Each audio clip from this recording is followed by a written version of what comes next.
You are all very much welcome to this event, Market Entry Sweden, organized by the Swedish-Polish Chamber of Commerce and a group of distinguished event partners. We are very pleased to see so many online participants. We had a situation just 15 minutes ago, and we agreed not to tell about it. So I will not tell about it, but the situation was that the whole event disappeared from Zoom, so we couldn't access the link, and if we couldn't access the link, you couldn't have access the link either. So, you know, I did tell about it. But we managed to save the situation, so we are very pleased if you see broad smiles on our faces. This is one of the reasons. Anyway, my name is Jurek Ralowski, bardzo mi miło. I sometimes say Jerry Ralowski or Jerry Ralowski, and you can wonder why so many different versions of a name. So I came to Sweden like many, many years ago, believe me, and I found out that nobody, not a soul in Sweden, was able to pronounce my name. Very unpleasant, actually. So I adapted to the Swedish market, and I started to use different versions of a name. Today's seminar is very much about adapting to the Swedish market. When we started to organize it, the potential speakers and panelists whom we approached asked us, so what do you want to achieve with this seminar? And my answer is that we want to convey two messages. The first message is that the Swedish market is very, very attractive, by a lot of opportunities, but at the same time it's a mature market. It means that you have to approach it in the right way, you have to have the right product mix, you have to have the right mix of services, and you perhaps probably need the right assistance. So the second message is that we are here to assist you. The Swedish-Polish Chamber of Commerce and our member firms, we are here to help you. And today you will meet a large number, not all of them, but a large number of firms who are ready and prepared to assist you in entering the Swedish market. The first firm you will meet is called NordPolen, I think. And Jacek Ziolkowski, standing next to me, is both a moderator today and a speaker. I had the opportunity to look through your slides beforehand, and I was very impressed, of course. But I was also intrigued because you seem to compare entering the Swedish market to Game of Thrones. Really? Okay, thank you very much, Jerry. Jurku, or Jerry, whichever you prefer. So thank you very much for organizing this event. So you are the spirit behind that, and you are also what I call a guardian angel of 200 members that's trying to enter the Swedish market. So big shout out to Jerry for organizing this event and running the chamber. All right, thank you very much for the invitation, and let's start without further ado.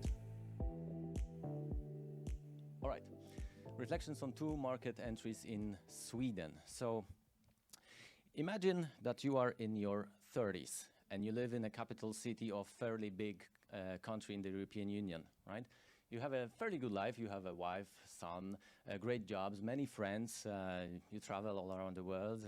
Basically, what else, right? You have a good life, and what else could you ask for? And then suddenly you have an opportunity to go to another country, right? A bit colder country. And then to go there and to start your life from scratch, basically. To start your private life, but also to start a subsidiary of the company that you have been working for the last 5 years, which happens to be also one of the biggest IT companies in Poland, right? Sounds like a great adventure and big challenge. The question is, would you do it? Would you leave all your life and go and start something completely new in a place that you don't know? This is exactly what I did in 2018. But yet here, after nearly 6 years, I'm still standing and I'm standing in front of you in order to share my experience and my conclusions on how it really was for the last 5-6 years to enter this market. And if today somebody asked me for one single, the most important advice about entering the Swedish market, of course, I would say, don't do it.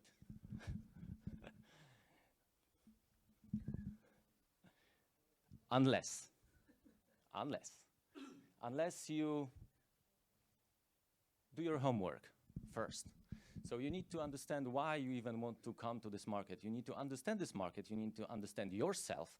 You need to understand what kind of value proposition you have and if there's anyone here waiting for you or not, right? So the very first thing should be to find out if that's actually a good idea, right? If you have something to offer to the market that somebody would like to collaborate with you. Then you need to realize the differences. You need to understand that Poland and Sweden are not the same, and you will be doing things differently here in Sweden than in Poland. You need to accept that. You need to adjust. No one is expecting you to become a Swede. You will never become a Swede. But then you need to adjust, and you cannot be a weirdo doing things completely differently. You know, you need to do it in the way that is expected of you here. The third most important thing I believe is to find the right partners, right? There's no need for forcing open doors, right? You can become a member of the chamber, for example. You have the Polish investment agency here working in Stockholm. You have many companies that actually support the Swedish entry. You have companies that can do the, I don't know, the lead generation, can help you with the formalities. You have Polish accounting firms. Find those partners. You have also companies like NordPolen, which is also a cross-border broker helping you find customers and, you know, facilitate the whole process. After that, you need to set realistic goals, right? I will talk about that a little bit more later on, but don't expect to come here and in, I don't know, in 2, 3, 4 years to build, you know, teams of hundreds of consultants from Poland, you know, working for the Swedish customers. You have to be more realistic. Then work hard, but smart, right? There's time for work and there's also time to relax, to rest. If you are going to prospect your customers in July, probably all you're gonna get is the emails, the out-of-office emails, and there's no point in doing this at the time, right? You should be resting at this moment, and you should also charge your batteries in order to start in August and September, and then And again, if you are prospecting in July, you are a little bit weirdo, right? You're not from here. You don't understand, right? And another thing, the last thing very important, is that you need to be patient, right? You need to be patient because Poland and Sweden might be in the same time zone, but the time flies differently here, right? So when you get the information from the customer that they need a consultant now, it's a different now than in Poland, right? It will probably take a little bit more time. In Poland, it means that, okay, it's Wednesday, they need a consultant now, so on Monday he has to be in the office. Here it will take probably a couple more days, maybe weeks, yes? So time flies differently. Basically, this is a list of my sins and my mistakes that I did, but I also see that many other companies do those mistakes. Don't follow the same steps. What we did at the beginning was that we entered the Swedish market in this mode that I called jump in the fire mode. We didn't know anything and just let's go and do it. But don't expect to go off the track if you do that.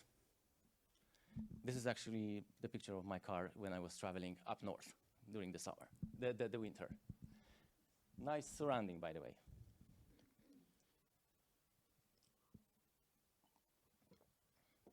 Okay, let's move on. Sweden is a mature market. We need to realize that. I hope I've had, Jerry said about that, and I think we all understand that. So what does it mean? In many industries, this is actually a red ocean, right? All the best seats are usually taken, especially in IT, right? So you need to find out a good, actually better value proposition than the companies that are here have, right? You need to be better. You need to propose something that is actually outperforming the competition that is already here. For example, if you go to a website of a company called C-Node, this is a platform for consulting firms. You can find there that only on this platform you have almost 7,000 companies there, consulting firms. We are a consulting firm, so if you are one of them, you need to find out how to be better than 7,000 companies. How to do that? You need to find a good answer to that in order not to struggle. Some people say price. We have a good price in Poland. We have a competitive price, and because of the lower salaries, etc. in Poland. So yeah, price. We have a good price. Let's go. But the problem is that price is not enough, right? And sometimes it even might be a red flag for the customers here. I myself had this situation when my customer asked me, like, yeah, I like this guy. I like the consultant, but why is he so cheap? Right? And I was like shocked. It was a cultural shock. In Poland, nobody would ask me that question. But here it was like, why is he so cheap? I mean, in the end, the customer decided to hire that consultant, and later on, he even hired the specialist as an employee. But it was a shock for me. So price is not enough. It's not, and you need to be careful in order not to seem cheap, right? Basically, you might say. Quality, right? Okay, good price and quality. That's the good idea how to communicate about what you do and how you do it. The thing is that you cannot just say you have good quality. You need to show it somehow. You need to prove it, right? So from my experience, what I've noticed, Swedes tend to think of themselves as data-driven, fact-oriented, less emotional. So Swedes tend to make decisions based on facts rather than emotions, like polls, right? So you cannot like convince them or tell them that you have good quality. You have to measure it, you have to show it, you have to prove it in order to make it work. Nobody will believe you that you have a good quality if you cannot show it. Okay. Right. So once you realized what good value proposition you have, price, and you can talk about the quality, and you have a good narrative, right? So how to communicate this well, right? So I will show you an example, which this is an example of a message that I basically received almost every day. It's the same message, but sent by hundreds of different salesmen.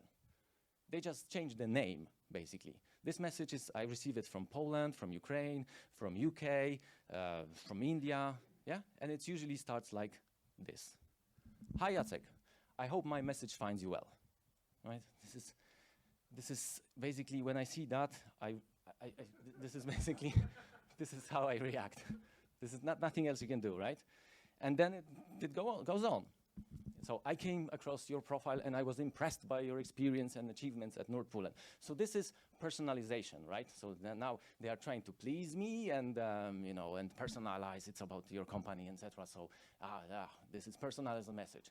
Then the message about what they offer. This is actually the only important information in that, but this is very poor actually in this example. So we are a company offering front-end and back-end developers, etc. I happen not to need front-end developers at the moment, but you need to find what to put into that sentence, and this is the most important information. All your customers will read that on their mobile phones, and this will be the crucial message. So find the problems that you can solve to your customers, tell them how, and how they are going to benefit from that. This is basically what you need to do to be able even to start conversation with the customer. And in the first message, such a poor message, when you have the request for a 15-minute online fika to discuss potential collaboration, this is basically that I can imagine how people react to that when they see it, and this is how they react.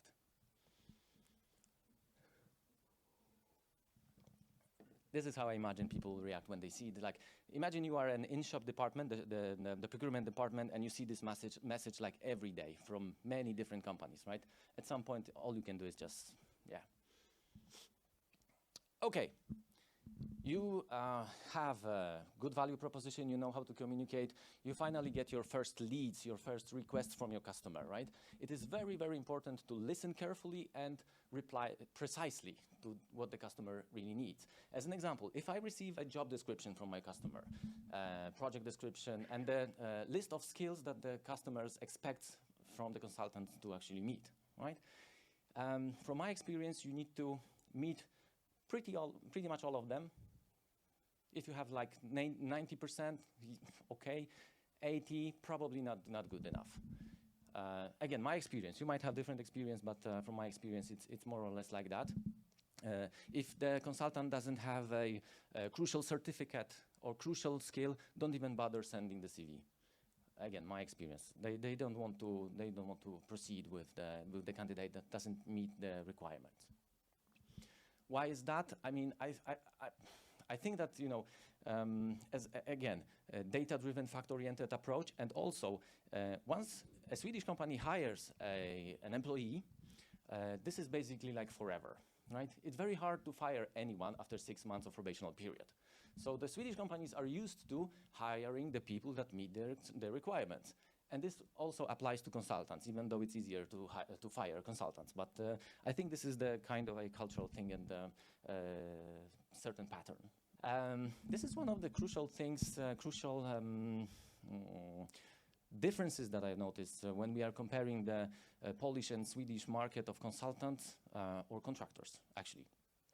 When you look at Poland, Poland is an IT hub for many, many global companies. So companies like Google, Intel, IBM, and Swedish companies like Volvo, Nordic companies like Nordea, they actually open their shared services offices in Poland to staff their teams there. So if you are a company from Poland and you want to do mass staffing, don't come to Stockholm to the headquarters. Your customers are already there.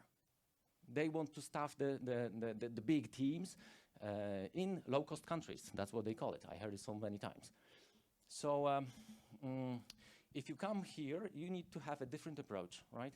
So here, it's very rare to get the request for a team of 10 consultants, junior, senior, mid, or with a project manager and analyst, etc. These guys will be hired in Poland. When you come here, usually you need to talk to the customer about their needs. You need to be able to advise them. And when they have a need for a senior consultant with a knowledge of a niche technology, with a lot of experience, very articulate. The person that will be able to sit at the round table with the decision makers and decide on what the whole company will be doing, and the delivery team from Poland will deliver in the next quarter. This is what I've noticed very often. And that's why we deliver contractors in Poland and consultants, those diamonds here in Sweden, to headquarters of the companies. That is good to realize that. I'm not saying that it's always like that. This is just a vast overgeneralization, but we need to understand that we will not be delivering like huge teams of consultants working here for the customers. You can try to do that with smaller companies that are growing fast, building their products. They need developers. They don't have shared services in Poland yet. And if you are very lucky with timing, you can do that. Maybe then you can staff the teams of like 10, 20, 50 consultants. Again, from my experience, that happens. Any questions? Okay, so we are NordPolen. We are trying to be this company that actually is looking for those problems, challenges here in the Nordics, and then we are trying to find solutions in Poland in order to connect the dots. This is basically what we do. But in order to do that, we need partners, we need specialized companies that can deliver this great value when it's needed to exactly the customers that have the specific need, right? In order to do that, we need to have good partners. And I can tell you actually two anecdotes. One was from a Swedish customer that once told me that, yeah, you guys from Poland, you are really great. But one thing that you need to do together is to build a brand, a Polish brand. You are known here for great construction workers, etc. But you are great at developing stuff, IT stuff, but you need to build a brand. You need to work together and try to, build this brand. And this is also the mission of our company, to help build that brand, right? Another anecdote is from my son who is going to the Swedish kindergarten. And there was a cultural shock once when I was delivering him to the kindergarten, and I asked him, hey, let's race to the gate, right? Let's run there, who's first, right? And he looked at me and took my hand and said, hey, Daddy, let's win together. And for me, it was like a cultural shock. He didn't want to compete. He wanted, to win together with me. And this is basically what I think we should all do. We should win together. Thank you.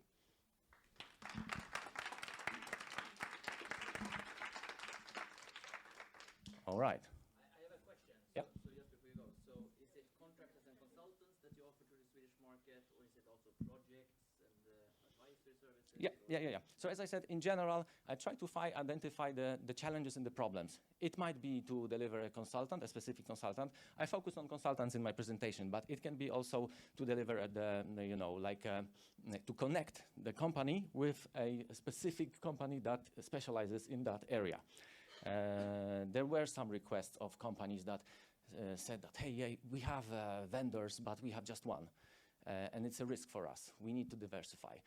If you find the same company that is doing this one specific thing in Poland, then we can maybe work together, right? So this is also what we are trying to help and do. One example is like when we had a request for a guidewire consultants. This is quite niche, usually for insurance companies. And I don't know if I can say that. Accenture couldn't deliver those guys globally. But we knew one company in Poland that specializes in that. And they knew basically the whole bubble of those specialists in Poland. And they said that you will not find these people on LinkedIn. They sometimes have in their contracts that they cannot go out and present their skills on LinkedIn. So, but we knew the right people who knew the right people, and then we could connect them. Right? All right. I probably took more time than I could. Let's now ask the second speaker today, and it's going to be Mikael Sörensson. Right pronunciation? I don't know. From KUBO. Okay. Thank you. Thank you. And thank you, Jacek. I agree upon almost everything you say. I'm on the other side. I'm a Swede and working with a Polish company. And yes, it's hard to enter Swedish market, and I will tell you a bit about it, how KUBO started here in Sweden last year.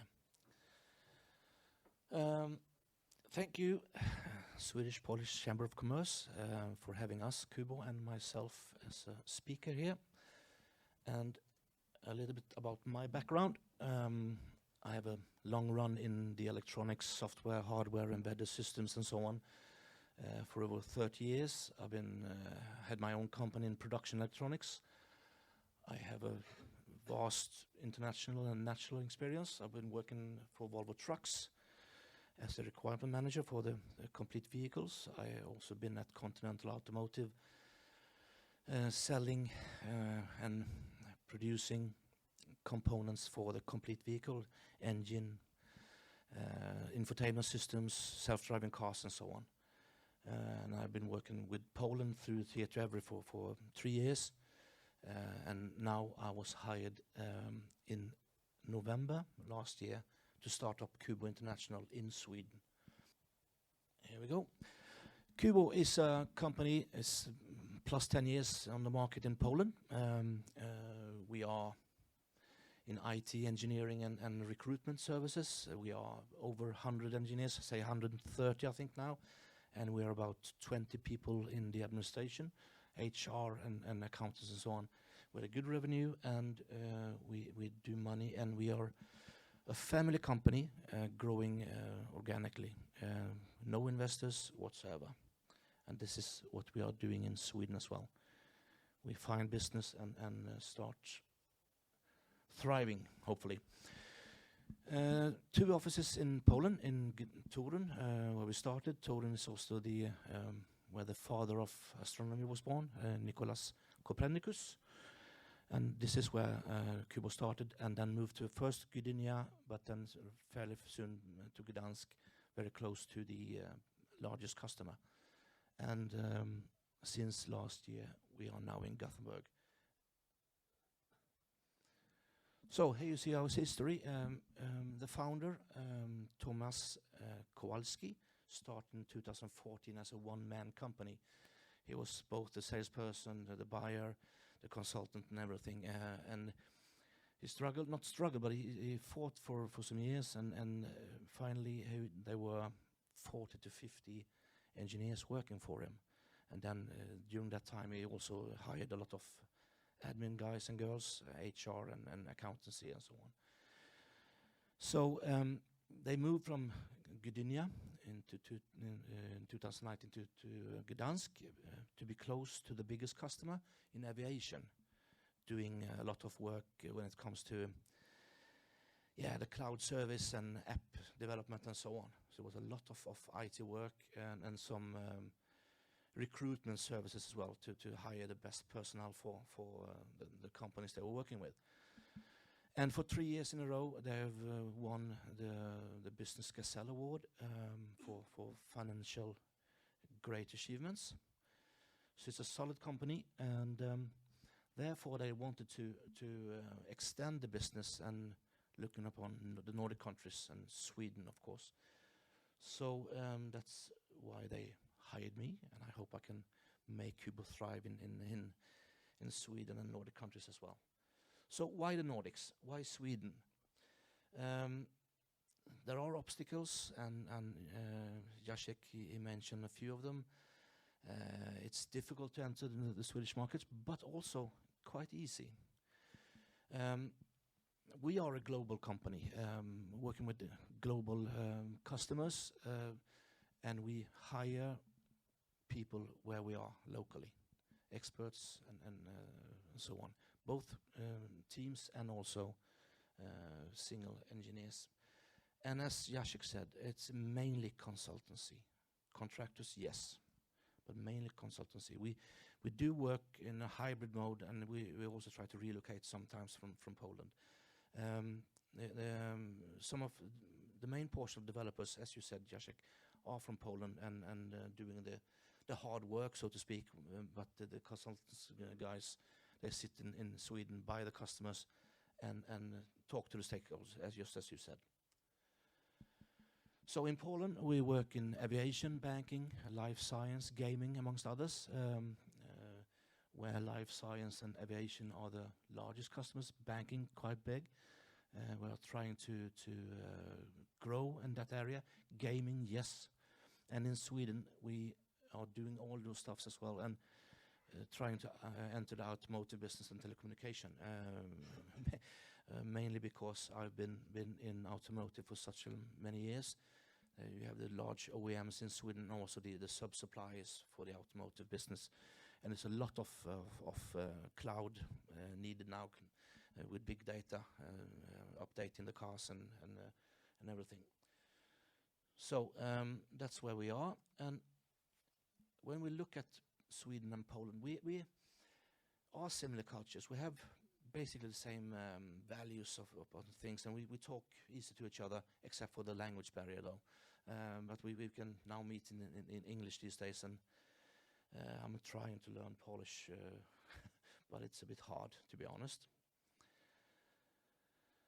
So what are Swedes like? Jacek touched it before, and when it comes to work, yes, we are very loyal. We stay put, and the working hours are from 8 to 16, or from 8 to 4 in the afternoon, sometimes to 17, and we go home to our families and so on. And what you said about the holiday period during the summer, it's so true. And been involved in German companies, French companies, and English companies, and Poland. We shut down in July, and they have a hard time to understand that. But I have to force them to understand we can't push too much during summertime, because people are charging the batteries, as you said. The salaries, people seldom talk about how much they earn. They keep it quiet. Sometimes they discuss it, yes. And the salaries are, I mean, I can see it now since those years I've been working with Poland, that the salaries are getting closer and closer. And I can see that on the hourly rates as well. That's on the expertise level, in IT business, you can see that sometimes the Polish experts have the same hourly rates as the Swedes do. This can be dependent on the currency, of course. And the Swedish employers have benefits and insurances to offer. Almost every one of them. You got the gym card and you got healthcare and so on. And when it comes to be a customer and vendor in Sweden, this is my opinion. You can trust. There's a lot of trust in there. If a vendor says, "I will supply you with this," they will. They will do everything to be able to supply it for you. And the same thing with the customers. They say, "Yes, we have an agreement." It's an agreement. They will buy it from you. So the Swedish market, I mean, as you all know, we think outside the box, and we love technology. We love to talk about how good we are, and you can see the companies, the brands here. I mean, gaming, Mojang, bought by Microsoft, do the Minecraft, and DICE doing the Battlefield, and King is the Candy Crush Saga, and music, of course, Spotify. And you have telecom, medtech, and automotive.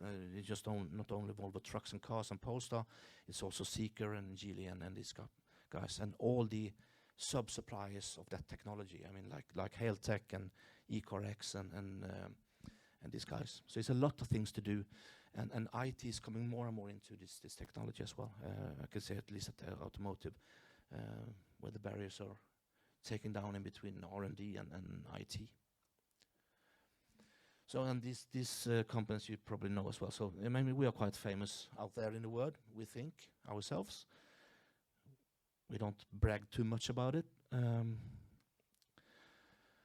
And so, what were the obstacles when KUBO wanted to start in Sweden? The main thing was that KUBO took on board an advisor who wasn't, how to say, too communicative. And they didn't know that much that I told KUBO they knew. So it took forever just to start a company and to get the name KUBO International.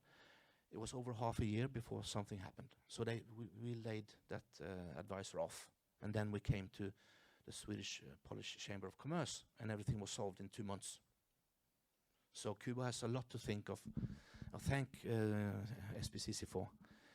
So and I think the only guy who's happy about this, that it took so long, is me, because if it wouldn't have taken that long, I wouldn't be standing here talking to you guys, or even been employed by KUBO.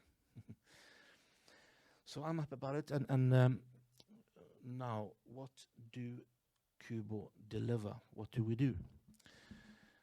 As you see, it's quite a good variety of things. Mainly it's been into R&D and IT services, but we also do purchase services and recruitment services and engineering. What I'm doing right now is negotiate with a huge company in the aviation industry to be able to do some team leasing or advanced team leasing, where we have consultants, experts, 2 or 3 persons, and then a big portion of developers in Gdansk doing all the legwork, so to speak. So if you need any of these services, don't hesitate to talk to me or to KUBO in Poland. We are eager to serve you, and I think that Jere will spread this presentation to you guys, so you can find what we do and all the information needed for contacting us. And our competence areas is quite varied as well. We're doing app and cloud services, software quality assurance, data analytics, project management, and so on. Engineering just started. We even do project management. So please look into this and contact us as if you need anything in this area. So that was all for me. So any questions, please ask. Nothing? Okay. Thank you very much.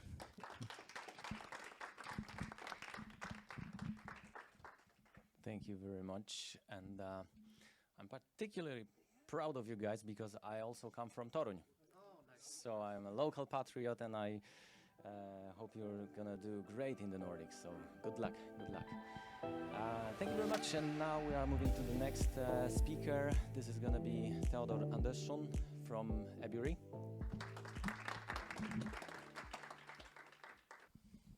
So hello, welcome.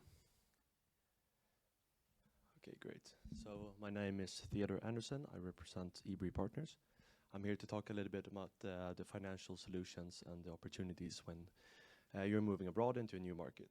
So today I'm going to speak a little bit more about how you can help your business scale globally. So specific thanks to Jerry for hosting this event, and very proud to represent here and speak as a strategic partner of the Chamber. So first, a little bit about Ebury Partners. We were founded in 2009 in London, Great Britain, and have over the past 15 years grown to become one of the fastest growing fintech companies in the world. We're majority owned by Banco Santander and currently have over 40 offices around the world. Market entry is specifically something that lies very close to heart for me, because I actually started this venture by expanding Ebury towards the Nordics in 2022.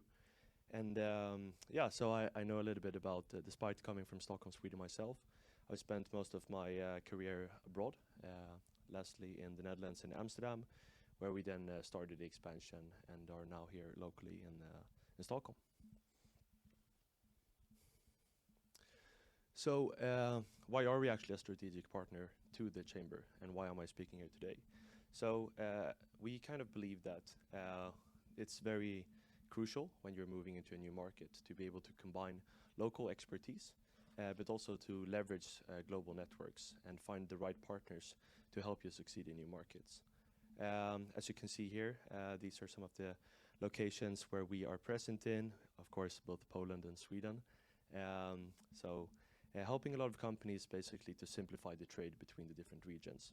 As we've heard here today, there can be a lot of struggles from very many different aspects. And at Ebury, we try to take the perspective of risk management. And later I will come into more how we do this. So relating back again to the market entry and how this is crucial for us and how we're actually helping clients on a day-to-day basis with this. It basically comes around cash management. As we know, in Poland you have the Polish zloty, in Sweden we have SEK, despite both being part of the European Union, where we have a third currency introduced. This introduces a lot of risk, especially transaction risks and currency risks, which can be a bit tricky if you're, for example, a Polish company moving over to Sweden. You're maybe budgeting for the expansion, you're looking over your operational costs, and you also want to find ways to register your company. I think that a lot of people here have realized how, as we heard earlier, that the registration process can be very complex, very long. It can take months, not even years. So we try to basically make it a little bit more seamless journey while expanding. So one of the things are, of course, the payments and collections. You want to be able to cover costs in local currencies. You want to be able to have a better overview of your cash flows, but also in terms of the FX risk management, where you want to better calculate and get a better overview of both your costs and your revenue streams. So starting off a little bit more about basically the basics of cash management and how to both receive collections and payments in other markets while entering. Of course, you want to be able to both pay, collect, and also to manage all your funds with ease, no matter if you're a global conglomerate, a smaller international company who's trying out the potential into a new market. Local bank accounts can be a necessity in order to register your company. It's kind of the chicken and egg solution or a story as well, where sometimes if you don't have the local bank account, you can't deploy capital for a blocking certificate in order to apply for the registration of a company in Sweden, and then also the other way around. So therefore we see it as kind of necessity. Partner up with an organization or a financial institute who can help you with this journey, since sometimes you don't really have the resources or time to really find the best solutions out there.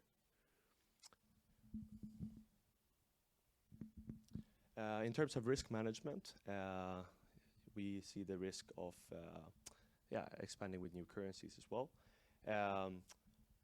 I think that you're mostly familiar with the basics of hedging, but as we've all seen over the past couple of years, we've been posed by global pandemics, we've had wars breaking out, all things that are taking a toll on different risks for clients when they're entering new markets, which you can't really, which you might not have accounted for when you were driving the plan to enter a new market.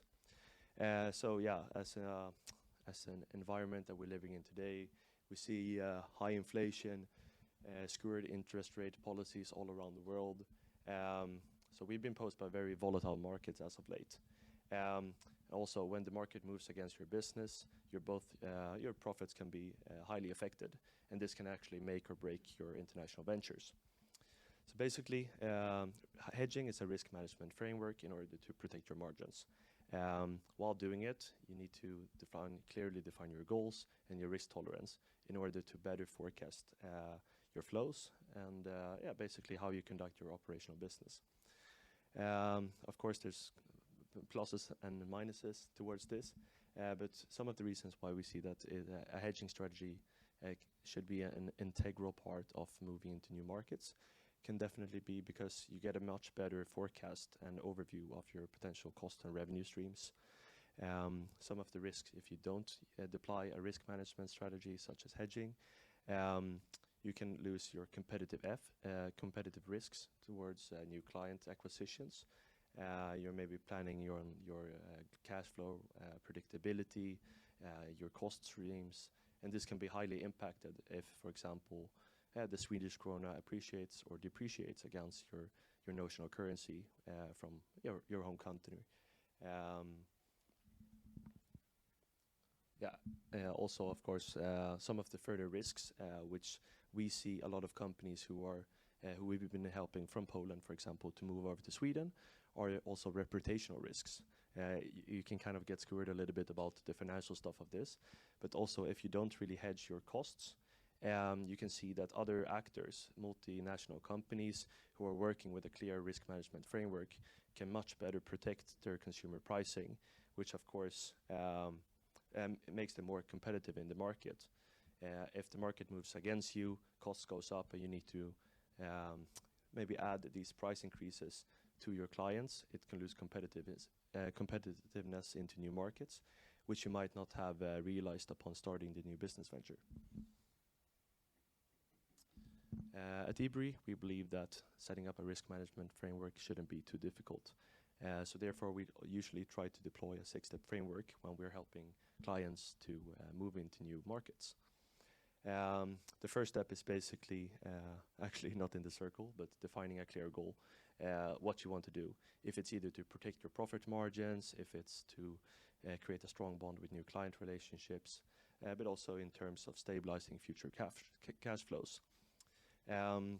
You then need to sit down and develop this, and we believe that using a partner such as the Swedish-Polish Chamber of Commerce, who maybe have the network to supply you with the right partners who can help your business venture be as fruitful as possible when moving into new markets.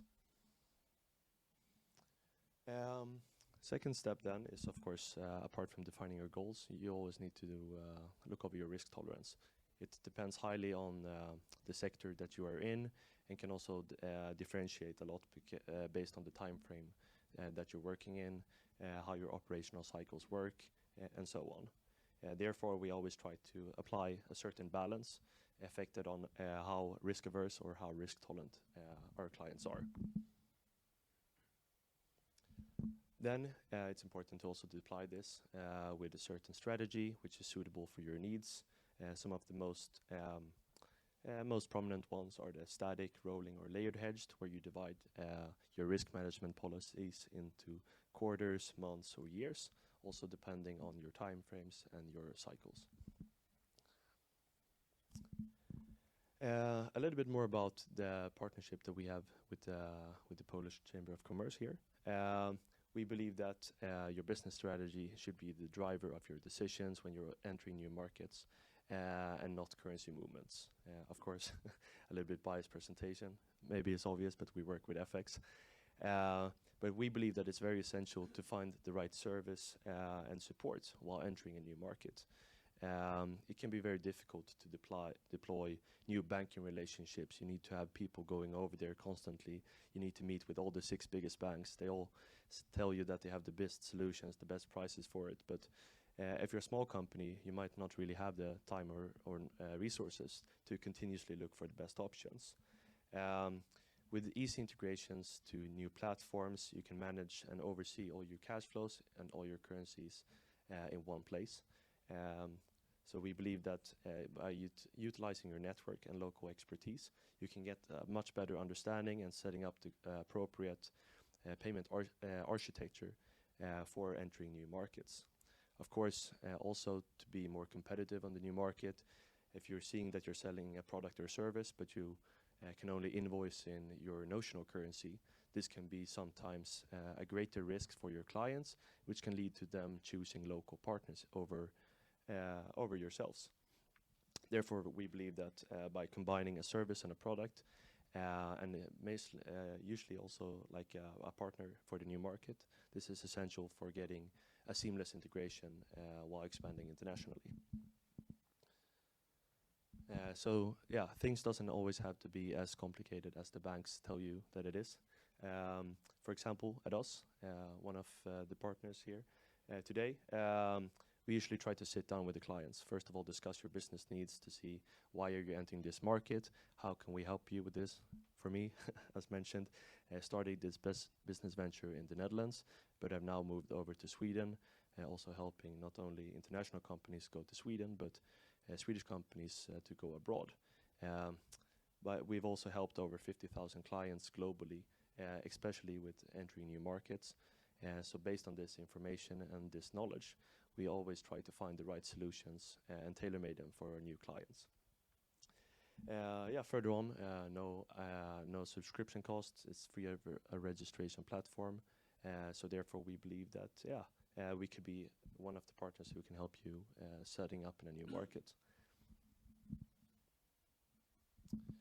If you would be interested to hear more about this, talk to me or one of the people in my team to see how we can potentially smoothen your journey while entering new markets. You're welcome to reach out. Thank you so much for listening. Thank you very much, Theodore. Sounds like a no-brainer, right? Taking into consideration the fact that we have Swedish crowns in Sweden and Polish zloty in Poland, and now the exchange rate is not maybe very good. So yeah, it's good to take care of that risk. All right, thank you very much, Theodore. And now let's move on. Our next speaker is going to be Mikael Stattin from Stattin Partners. Good luck, Mikael. Thanks, Jacek. So, all right, nice to see you, everyone here collected. My name is Mikael Stattin, and short introduction of myself. I've worked with business development for the past 20 years here in Sweden, almost 20 years, 19 and a half, and for the last 12 in the technology sector, and especially for foreign companies within the Swedish market. So, yeah, 12 years experience within that, which relative extensive for myself at least. I had that position as working with Jacek, for instance, for SII, establishing them here in Sweden, also country manager for a couple of other Polish companies like Cloudity.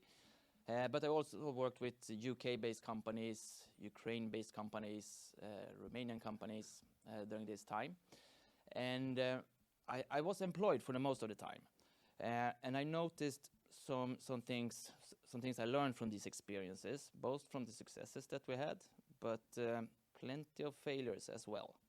I think both Jacek and Mikael mentioned it here earlier, that Sweden is a very attractive market, but it's a complex as well. So it's not super easy to enter, even though there is great potential within it. So what does that mean?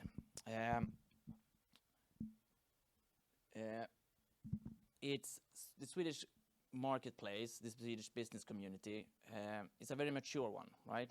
So we have done export business since the World War II. And within the tech sector, it's huge needs, like we're very technology mature, need a lot of technology and IT expertise. But there's also a lot of competition, right? We're in a global society today, so we meet competitions from Asia, from Southern Europe, from other countries in Eastern Europe, like Romania, Ukraine, like I mentioned. So what you really need to understand in Sweden is to do what you do well, right? Come up to the highest standard that you possibly can. So how we at Stattin Partners work is that we use the experiences that I had from working before, that we've composed a holistic framework, right, and a data-driven methodology that we apply to our clients to see what would work best, like how can we leverage the strengths from the business within the Swedish market and within the resources available, right? Like one of the most common mistakes that I've seen during these 12 years is that if you look at the IT industry, the tech industry in Poland especially, I think Poland is like the second, number 2 in the world with highest growth for the last 20 years after China, right? So it's marvelous. So if you are a business owner in Poland, you probably have seen success for 10 years in a row, sometimes even longer, right? So you have basically seen the way you do business been proven over and over again for 10, 15 years. And now you're coming into the Swedish market, and then it's very, very natural to expect let's do what I have been doing, and it should be giving pretty the same results. What I have to say about that is that there is this adverb that you use in finance and in national economy. It's Latin, so I'm going to read it here. It's ceteris paribus, right? What that means is all things being equal. So as long as everything in this scenario is as expected and there's no new factors with impact, then you should be able to do the same thing and get the same results. The thing is, things change, right? And this is where we come in with both COVID, that had huge impact, right? I think most of us started working from home in a completely different way than we used to do. I always like to work from home sometimes, but not to this extent. So we saw a couple of things change with COVID, both within the organization, right? That we started using these digital tools to be able to collaborate from home or from anywhere, from any device. But we also started to see within the business sector that we took after a lot from the retail sector, the business to consumer sector. So today we see a lot of more business being done online and through digital channels. This is something that will have a huge impact already today, but it will definitely increase. My slide really doesn't have that much impact, but what I'm going to speak a little bit about this paradigm shift, right? Because it's not just COVID. I think that the gentleman before me here spoke about it a little bit as well, with that we have also like a 180 in the financial environment today. We had like 15 years of low rate environment, and now it has been increasing quite rapidly. And we'll see where that takes it, right? But it has huge impact for a lot of industries and companies in Sweden, both in manufacturing, but of course in technology sector as well, when cash flow gets more expensive. But also we have a technology paradigm. There's a new generation of technology solutions that is coming to market. I remember like 8-9 years ago, we were talking about big data, automation, AI, and stuff like that. But the last year, I think, is when we started to see it become commercial viable. So how to use it? I spoke to one of my clients yesterday, actually, Ebury, which is a big engineering company, consulting company, which in engineering here. And they tried the Microsoft Copilot, an AI tool that they implemented throughout the company, with not great success, right? So after 6 months, the decision was that, all right, we're going to roll it back. We're still going to have it accessible for the ones that want to use it, but it's not going to be in our core digital strategy in any way. And I can definitely understand that, but it's really too bad, right? Because what I think they have done is that they really didn't understand it. I think they're doing the same mistake again that we have been doing. And this is one of the lessons that I really want to share with you guys here from Poland in Sweden, due to Sweden is a mature and experienced market, is that it's really easy when new technology comes, right? And I think this has been for the last 7 years, that we have these great CRM systems, these digital solutions, these AI bots, and so on and so forth. So we take those and we put them on top of the business, right? We'll like put them as a cover above. And that can work. However, it's not unusual to see. It actually has some detriment effects as well. So we are in the age in Sweden, in the Swedish marketplace and the Swedish business community, where we really need to understand that we need to re-engineer business based on the technology available. And this is not super easy, because the businesses themselves, right, they want to do it as cheap as possible, as fast as possible, and you know, check boxes sometimes. And from the delivery side, the vendor side, you want to sell hours and have a good rate, of course, right? So what I really can recommend is to, when you're entering the Swedish market, because this is the best opportunity to do this, is to compose your strategic narrative for your brand. Not based what you have done in Poland or in other international markets, but based on what you want to achieve on the Swedish market. And this is a little bit what I can help with my clients, is to try to get data and insights on, you know, where on the map are we, right? So that you have the right strategy, right execution, and achieve the goals that you want to achieve.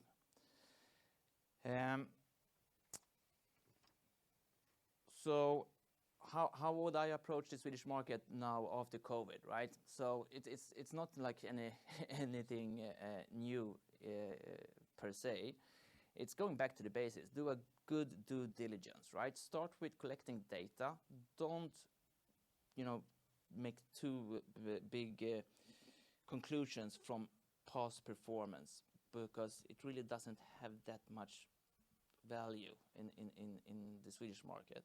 So do the market analysis, understand the regulations. Like Sweden, we are a capitalist society, very easy to do business here. We don't have, you know, the highest taxes on enterprises. We have high income taxes, but not for businesses. So we have a huge public sector, right? And the public sector in Sweden is quite easy to access if you are an EU country like Poland. Very difficult if you're not. So this is a huge benefit. But you really need to understand, like, okay, what do we need to, you know, meet up? What standards do we need to address to be able to access this? You know, we can, but, you know, will we? And this is sometimes I see mistakes are being done, right?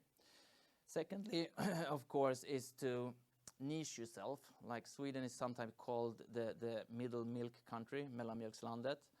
And we, you know, for the past 10 years, we've seen these great success stories, both in Sweden and in Poland, companies like Ebury, SII, and others, which is basically a one-stop shop. If you're entering the Swedish market today and you don't have brand recognition, I would never recommend that, because it will not really be credible.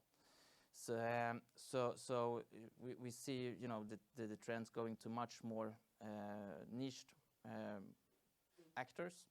So you should decide both on what kind of technology that you want to work with, what kind of delivery models that you want to provide, and what industries your clients is within, and start there. Also, this is also really funny, because I'm gonna tell you a personal anecdote. My wife, she used to be a prosecutor when I met her, but 7 years ago, our son got sick in leukemia and got cancer. So that of course had some impact on our lives. So she stopped working what she did, and she started a non-profit organization for families with children that has cancer. And she has done great work, but that's not the point, right? But the point is that after 4 years, they were in the mature phase to invest in a CRM system. And this is one of the sectors that I've been working with for 5 years during this last 12. So I, of course, recommended a couple of different software providers like Microsoft, Salesforce, HubSpot, a couple of others, also a greenfield option. And then I wanted, since I have these contacts within Poland, for me, it's like naturally that the core business case is so much better from Poland, right? So, you know, we have the skill level, the educational level in Poland is like 7th in the world. In Sweden, it's 14th placed, right? So you know there's as good or better people in Poland. We also know that the English speak level in Poland is the same within academics as in Sweden, as in Poland. But the cost is significantly cheaper. It's maybe not if you look at contractors today. I know the price is going up high in Poland, but if you look at employees, it's significantly cheaper, right? About 40% cheaper. And since, you know, but even though I presented this to her and the board, they hesitated, right? They like, we had this experienced partner, Brimit, a Salesforce partner with 10 years as Salesforce partner, really good, high experienced architects. And we compared this to this Swedish partner with the project manager there. She had 2.5 years. I actually had her on an employment interview 2 years ago and turned her down. And her rate was 2 times as high as the Polish alternative. But it still ended up that they went with the Swedish partner due to, you know, comfortable brand recognition. And why is that? It's a lot to do with this consensus culture that we have, right? It's not that we need the approval from higher ups or our colleagues, but Swedes really want it, right? So if you come into the market, and even though you have a much better core offering, it's not a done deal. Like, that's really important to understand. And I hope I can translate this on the fly here, but I used this example with carbonated water, right? Sports drinks. 20 years ago, it was a new thing. It was enough. You had Luka, you had Ramlösa, and a couple of other ones, right? So carbonated water on a bottle was good enough. People wanted it. They didn't have it before. Maybe it's 30 years now since this access. Today, this market has grown almost 100x since 20 years ago. But going into this market, only selling carbonated water will be a huge challenge. You would need to be so much cheaper than the competition to get anything sold that it would be really difficult to get a profit from it, right? So, but there's still new actors and still things happening in this industry, right? So what are they doing? They are positioning themselves with a strategic narrative. You know, they're focusing on single moms, athletes, gamer kids, or whatever it could be. Different flavors, vitamins, irons, and stuff like that. And I think the same things is within IT that we really can learn from, and especially in the Polish IT market, because the core skill level is great. You know the programming language and you know do the digital products and solutions, right? But you need to have the cosmetics on it, right? The window dressing, and package it in the right way as well, and understand who you are competing with. And then you need to combine that with what channels you want to approach. Like, I have this one experience where I was gonna sell on price contractors for a company here from Poland, here in Sweden. And you know, then you maybe shouldn't choose a senior sales executive with 20 years of experience. You know, I think I did a good job, but you know, you could get the same performance for a I think as soon as finished, right? So this is so some of the points that I just wanted to address, right? That I think Poland has a really good core business case to coming to Sweden. There is some common mistakes that's being done, so you know, be aware of them. See this as like a fresh start, new page, great potential, great opportunities. Do your due diligence, and you know, create your strategic narrative and build your success from that. Yeah. So, thank you guys. Thank you, Mikael. Oh, great job. And I agree, actually, Mikael. This was very interesting what you said about how it was for many years in Poland. It was only growth, year by year. The IT companies were only growing because there were more and more customers from all over the world coming to Poland, basically. They wanted to buy more services. And now, when you are a sales guy from Poland, whose job is basically like to send hundreds of emails to those customers and just saying, yeah, we have consultants. I know you came here for consultants. We have them, right? That's the only job of the sales guy. Now, the situation is a little bit different, right? The market is different. There's a lower demand for consultants, and in Sweden especially, it's not just about giving the stuff. It's about understanding the customer, their problems, etc., etc. Suddenly, you cannot do the same things as you did in Poland in order to enter this market, right? So this is a very good point. Very good point. We need to do things differently in order to start doing the business. Totally agree. All right. Yeah, we're pretty much on track. Yeah, maybe. Let's move on. And now it's time for another Mikael Wällstedt. Did I pronounce it correctly? Yes, yeah? Of course. All right. Thank you. Good luck.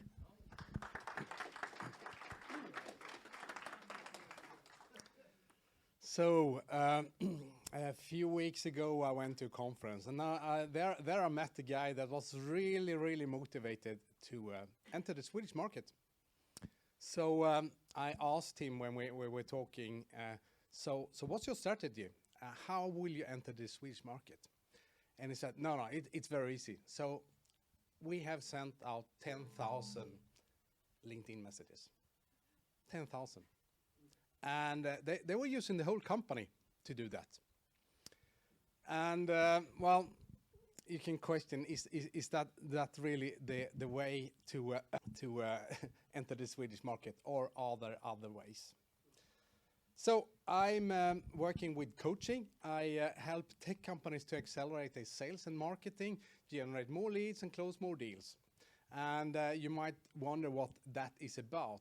Well, just to give you some examples, I have helped an Italian company, a software developer, to really increase their conversion rates by helping them to really find the right focus on the right ICPs.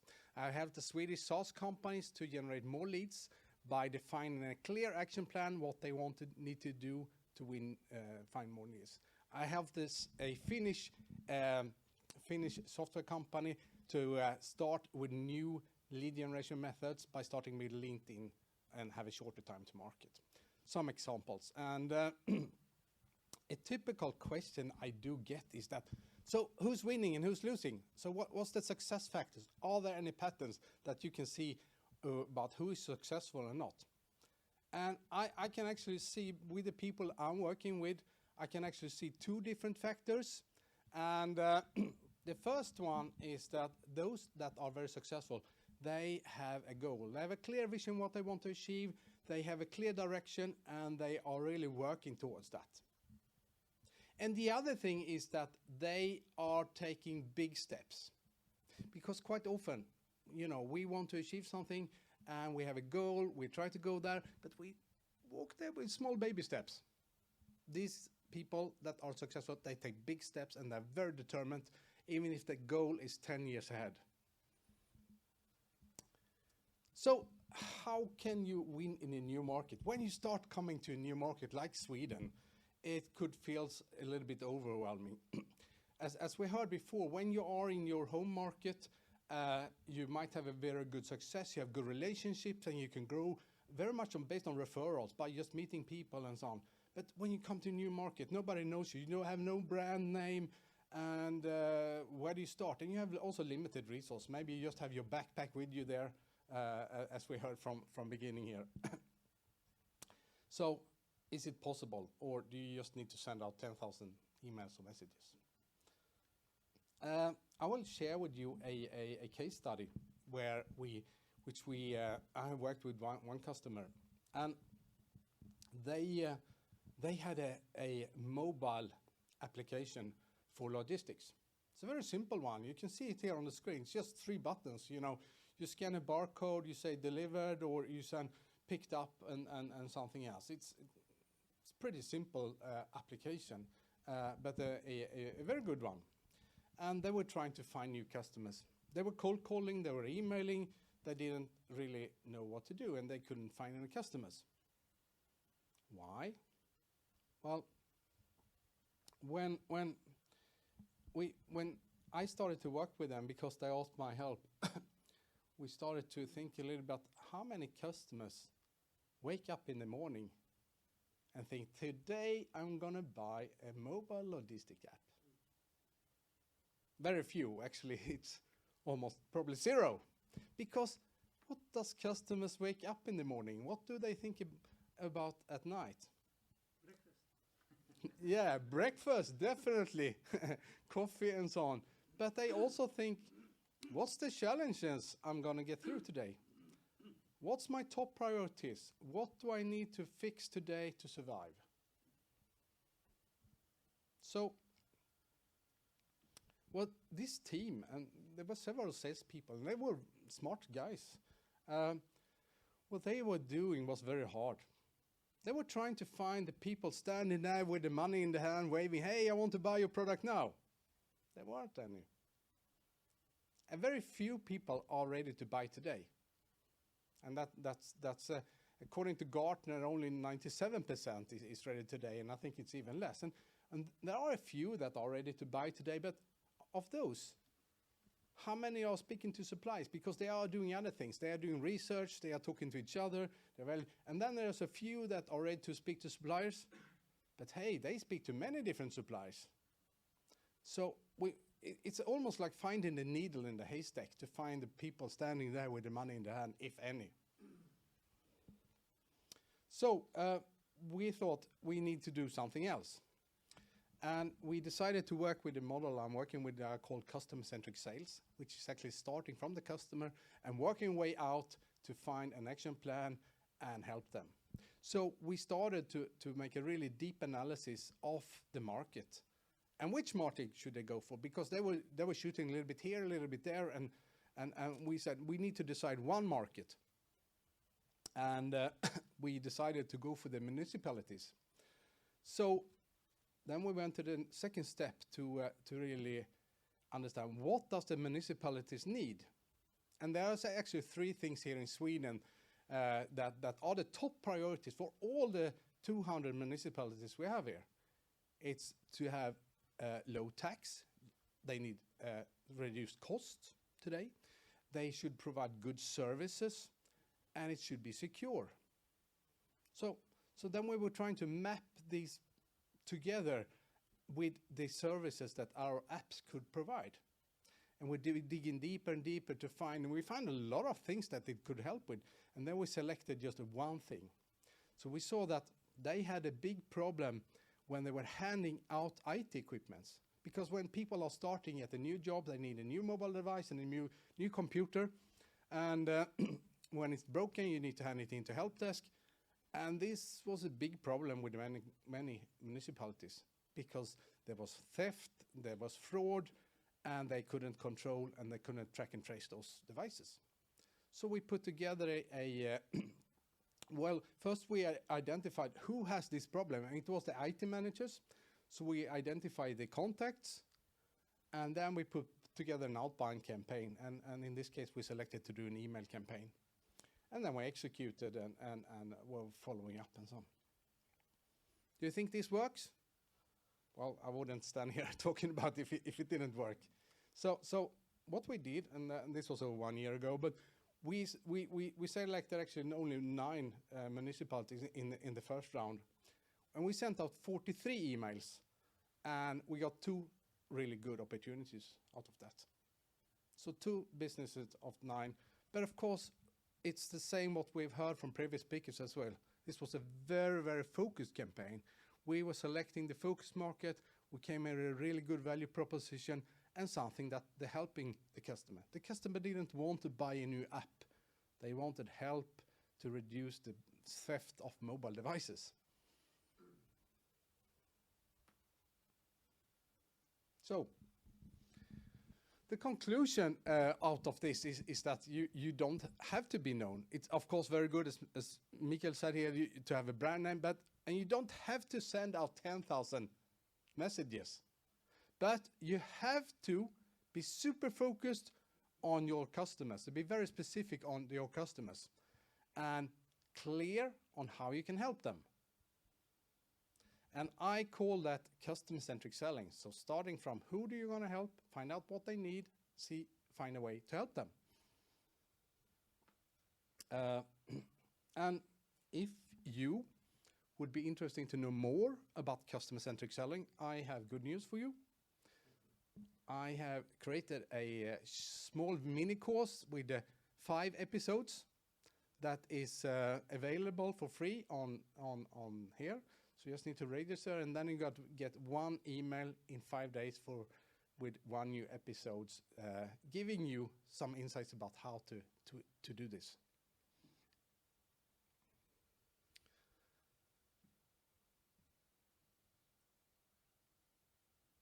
And of course, I would like to speak more to you about this and how I can help.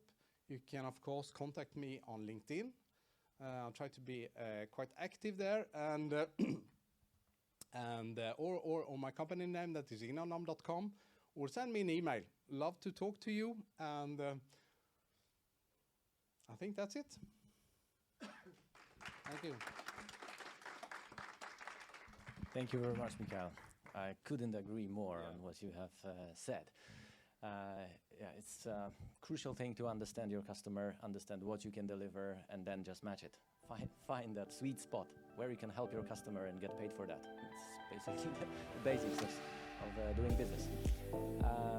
All right, let's move on to Jenny Köpper. Sorry to butcher your language. Thank you. Hello everyone, my name is Jenny and I'm the founder of Food Collective, and now we move from the tech sector to the food sector. We are a full service consultancy agency for companies with an ambition to enter the Nordic market. And how did I come up with this idea?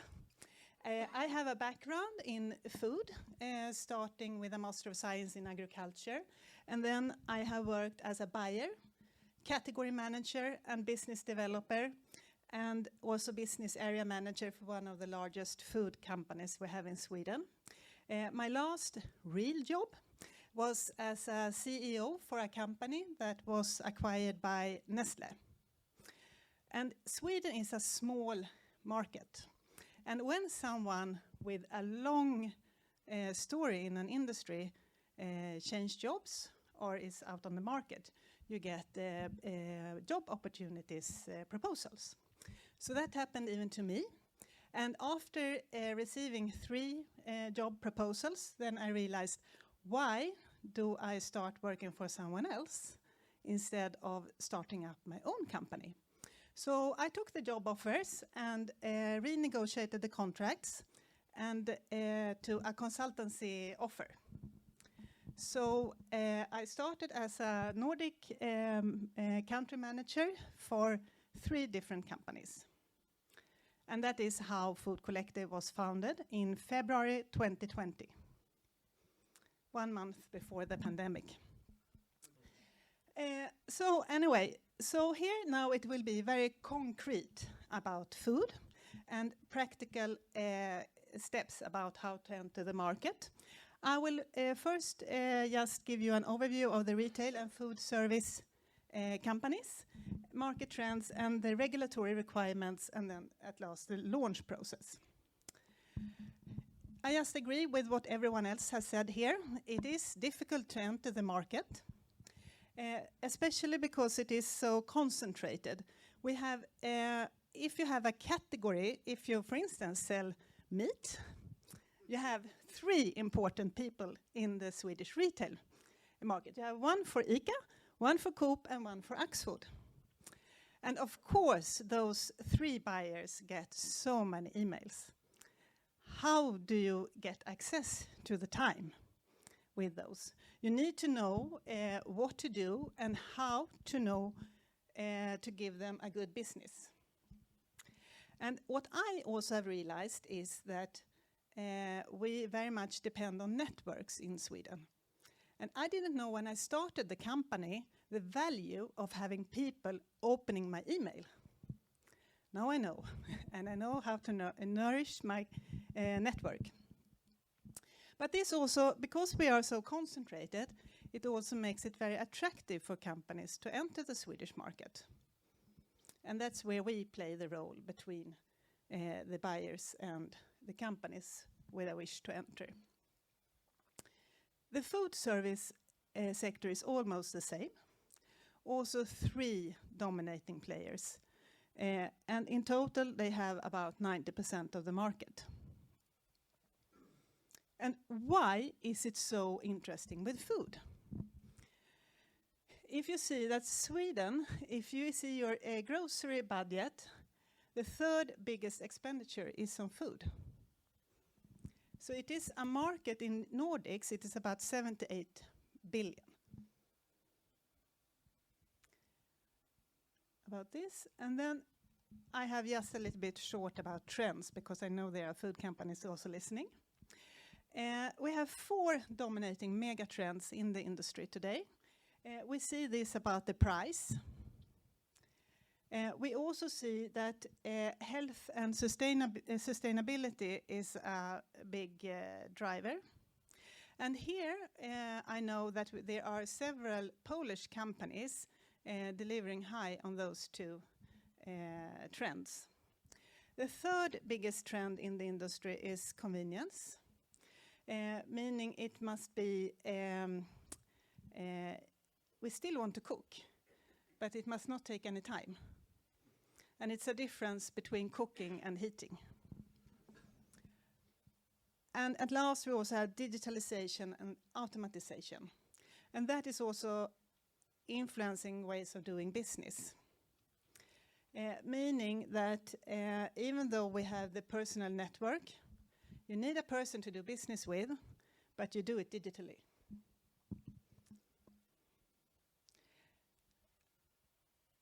And here is just a checklist for companies with an ambition to enter the market.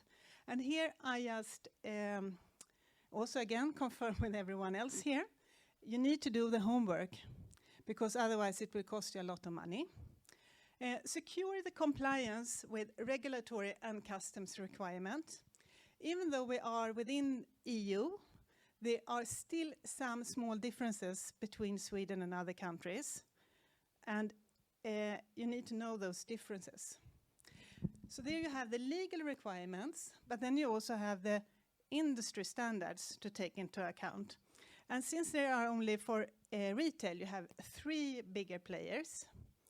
Most of the requirements they have standardized, but some could be one customer asking for. So you need to know the differences. And also you need to know what certificates are required. I often meet many food companies. They think they need 10 certificates. It's enough with 1, but you need to have the right one. And there are some differences between Northern Europe and Southern Europe about what certificates are highest ranked. And that is only, even though it is legal, it is also about the perception from the customer. And and key is to have in the food industry for you from the tech, it's very important that all food products are traceable and also safe. So that's what the certificates are about. And don't make assumptions about the certificates because it's quite costly to take the investment and just assuming you need another certification. And even though the customers can be difficult to reach, if it is the buyer you want to reach out, they have other people to serve companies with an ambition to enter the market. And here also about how we see on time between the markets. We love plans in Sweden. And just because we are not talking, it doesn't mean we are not working. So be patient and trust the process. It takes at least 6 to 9 months to launch a product in the Swedish market. And then also understand your business case. Because I also see that several companies, they have an ambition coming to Sweden, they take the costs, and after a few months, they become surprised about additional costs. So if you don't have a sustainable business case, then I strongly recommend you to wait until you have it, because otherwise it will just cost you even more. And also respect the time. It is about the launch windows. In Sweden, you have the opportunity or the possibility to launch products normally 2 or 3 times a year. And even though it is possible to cut corners or take shortcuts, it's just cost you more money in the end. So follow the process and trust the process and do it well. And also, as last, something to keep in mind, all offers are delivered digitally in Sweden, and you need to be invited to send an offer. And it is in Swedish. So, and that is difficult, and I don't know why, because we are quite international and most Swedes speak English, but offers to the Swedish retail companies are still done in Swedish. And this is just the process. And also we are talking about hierarchies and about ranking. When coming to a retailer, you meet the category manager and they decide about the assortment. And even though you have 3 or 4 bosses higher in rank, they will never change a decision made by a category manager. So your contact is a category manager, and you need to keep it there. It will not support your case if you climb higher up in the hierarchy for a more positive decision for your company.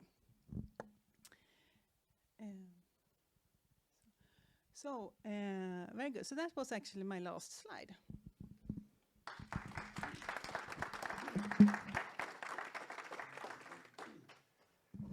Thank you, Jenny, very much. It is very good to hear that you guys, the Swedes, confirm my previous words and that it actually is as it is. Do your homework, get prepared, understand your customer, understand what you can do and how you can deliver that. Then you will be successful. There's a lot of potential, but you need to do it right? Some people might, take this impression that we are a little bit discouraging you from, taking that big step of entering this market. No, it's not like that. It's really a great place, but you need to know how to do that, right? Okay, let's move on now, and now Sverker, Littorin. Yep. Thank you very much. Thank you. So, dear audience, very nice to be here, and thank you, Jerry, for letting me come and speak here. I had some similar experiences as yourself. When you came here with your name, it was a little bit tough, and you had to adopt to the market. I was working in New York for a couple of years, and my name, Sverker Littorin. When I first said that in the Swedish-American Chamber of Commerce, a man looked at me and said, "Is that a name or a sound?" So I started to use my second name, which is Gustav, and then I put an I on my family name, so I was Gustavo Littorini. And that was much easier because there are a lot of Italians in New York, so I used that when I ordered taxis and restaurants and also in business. I would like to start with the historic connection between our two countries. As you know, we have had the same kings in Sweden and Poland. If we go back 325 years approximately, King Sigismund. His mother was Katarina Jagiellonica, and we are very grateful for Katarina because she introduced the fork in Sweden. Before that, we were eating with a spoon, So we became a little bit more elegant with the help of the Polish queen.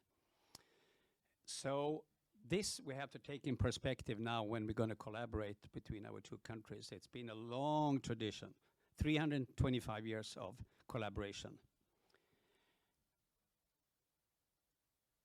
I have worked myself mainly when I've been operative in the medtech and the pharma sector. I was something called the Group Vice President of Elekta, which is a world leader of the gamma knife, neurosurgery, and radiotherapy, performing cancer irradiation, also in the brain, but also in the body. I was also taking a company public called New Science. We changed the name to MedCap, and MedCap is today a couple of billion Swedish krona company investing in medtech companies. And I was also working with Pharmaduel. We actually have clients in Poland. We were building pharmaceutical plants, ready-made, on Västgötaslätten, and then we transported them in containers over and put them together in a few weeks. Now, since a number of years, I work for myself and with a lot of co-partners. And there are two very specific areas. One is to help companies into the African market. But today, I would like to stress how to help companies into the Swedish market. And especially taking it maybe one step further than just selling is actually to become a public traded company in Sweden. And do you need to have presence here? Actually not. I helped Finnish companies in here that didn't have any clients here. Last year, I helped the first African company into the Swedish stock exchange. It's called White Pearl. It's an IT company. They had no clients in this part of the world whatsoever, but they are now listed on the stock exchange. So why are we interested in taking a company public? Well, there are several things. You become more visible for the market. You know, it's easier to get meetings with potential customers because they know that you are not an obscure company. You are actually a listed company. Even if you are small, you're still a listed, a public traded company. So it's easier to get access to potential clients. The second one is that it's also easier to get attention from employees. Today we fight to get the best, the best talents. And being a public company, you have possibility of issuing options, for example, which many young people today love. I have two daughters, both have options in their companies where they work today, for example.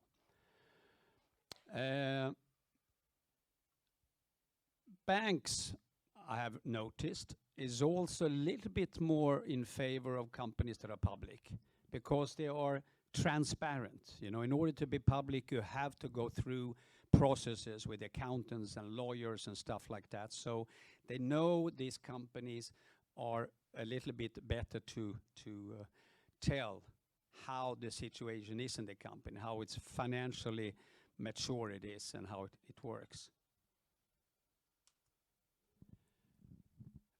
You also get your own currency.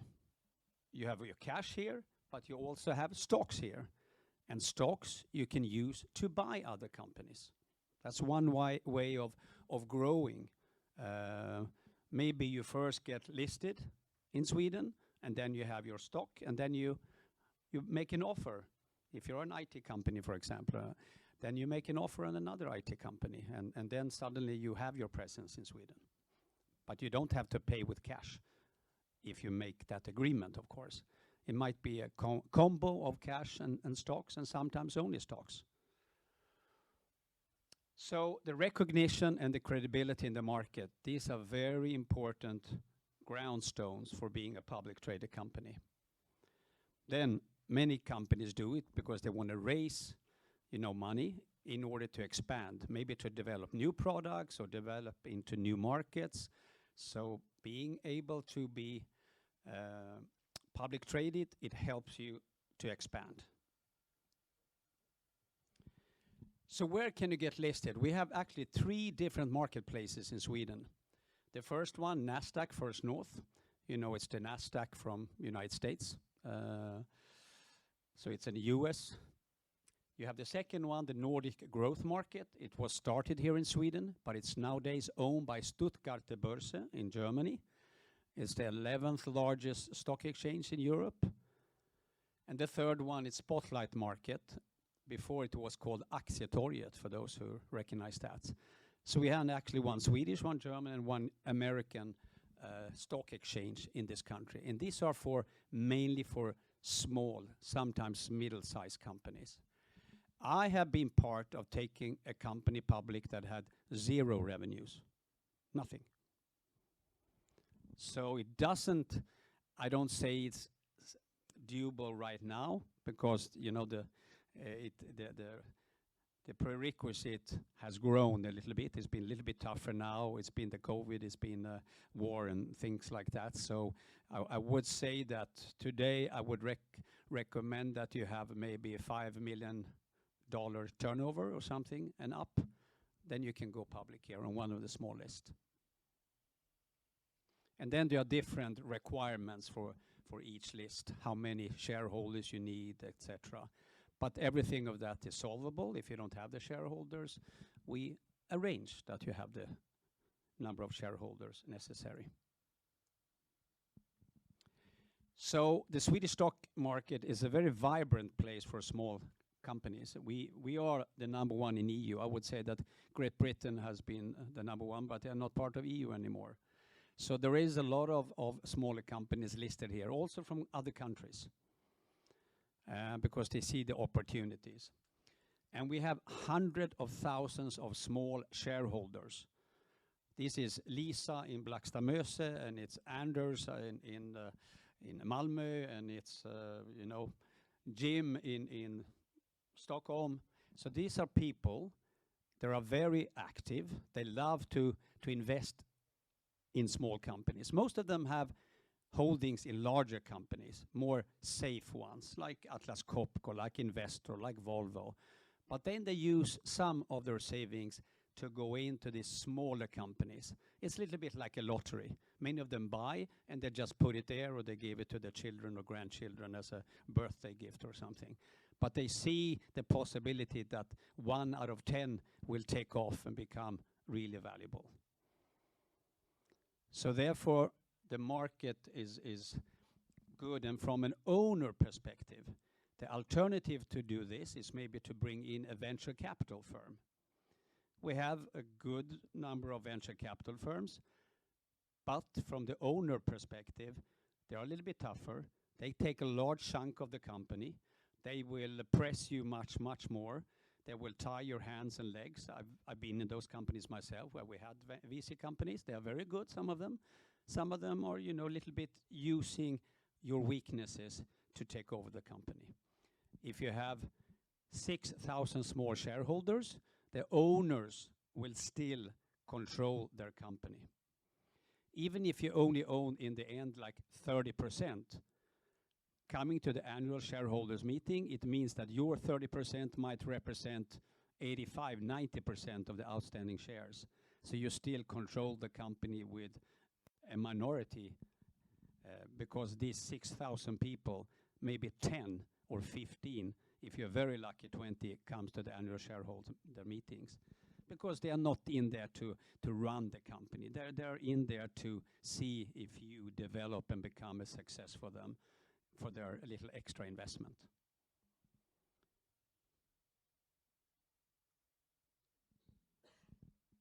I mean, you can more or less list any sort of companies. I've been helping food companies, IT companies, medical device, subcontractors, energy, gaming, etc. to the stock exchange. It's more the case of the company.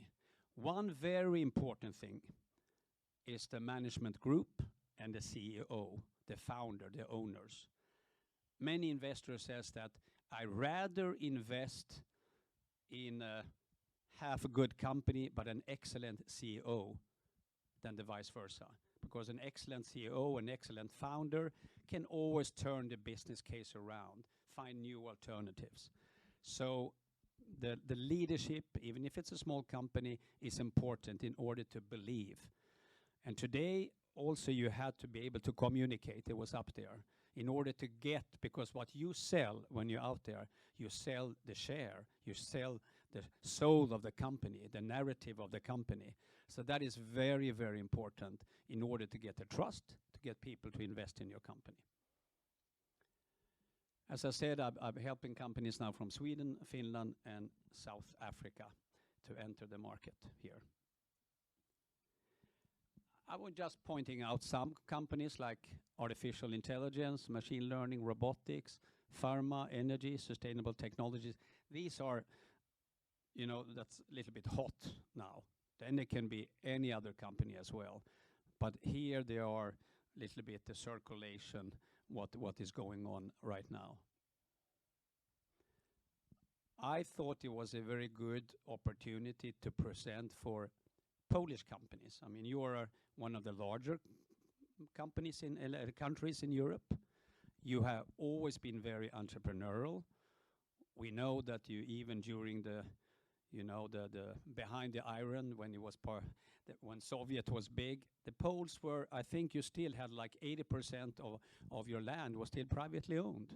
Polish has always been very drivers. Hard to, we talk about the Polish parliament, you know, a little bit hard to get you into a box. You run your own way, you have your own minds, you're very forceful and driving. So I would love to see Polish companies on the Stockholm Stock Exchange. And that is also a way of doing yourself more Swedish. What we do in Momentor is that we put together a group of necessary individuals in order to take this further. It could be bankers, lawyers, accountants, PR, IR is investor relations, liquidity providers, stock exchange mentors, etc. So it's more a small team of people that takes you step by step to do this. And we act as the prolonged arm of the client company, as a project manager, helping you to become public.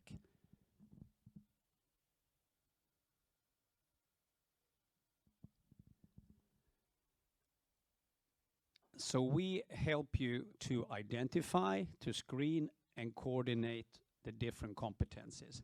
So instead of just saying we have one lawyer, or we have one accountant, or one PR company, we present a couple of each. So you have an opportunity to find the one that you match, because in the end, it should be people liking people. You know, it's you have to be able to trust those people you're going to work with, and likewise with them, trusting you that you represent a company that can have a fair chance to enter the stock exchange. We also find external board members, because you need to have external board members, not only internal. So for example, I would recommend that 5 people, and it would be good to maybe have then two from the company and 3 external, at least minimum 2. And the stock exchanges like that it's external. You actually need that, because it has to be people coming with a view from the outside. They don't have to be Swedes, but most likely it's good that they are Swedes if you're take the company public in Sweden.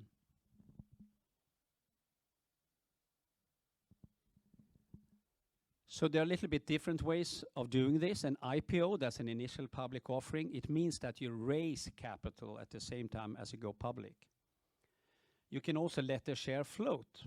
You don't raise any capital, you just let the share float as a first step. Reverse takeover. This is what we did now with the African company. I helped to identify a company already listed, having like 6,000 shareholders, but it was not doing so well. So together with the majority owner of that company, the operations they had, we put in a small private company on the side, and they had their own pro rata share. Instead, you had an empty company listed with 6,000 shareholders. That company issued shares to buy the African company, and they issued so many shares, so suddenly the Africans own 88% or wherever it ended up now of the company. That's a reverse takeover. Of course, you can also acquire totally a listed company and merge. But these are different options depending of the market, depending of your company, depending on what sort of companies we can find out there to help you to do your listing. Yeah, I think I end there. And please feel welcome to contact me if you have any questions or take this one step further. One should start fairly well ahead, you know. I would say minimum 6 months. One should start this process in order to find the right people, prepare oneself. It does change the narrative a little bit in and of the company to be a public traded, but it's not that extremely, you know, big thing. There are many small companies out there doing this. Thank you.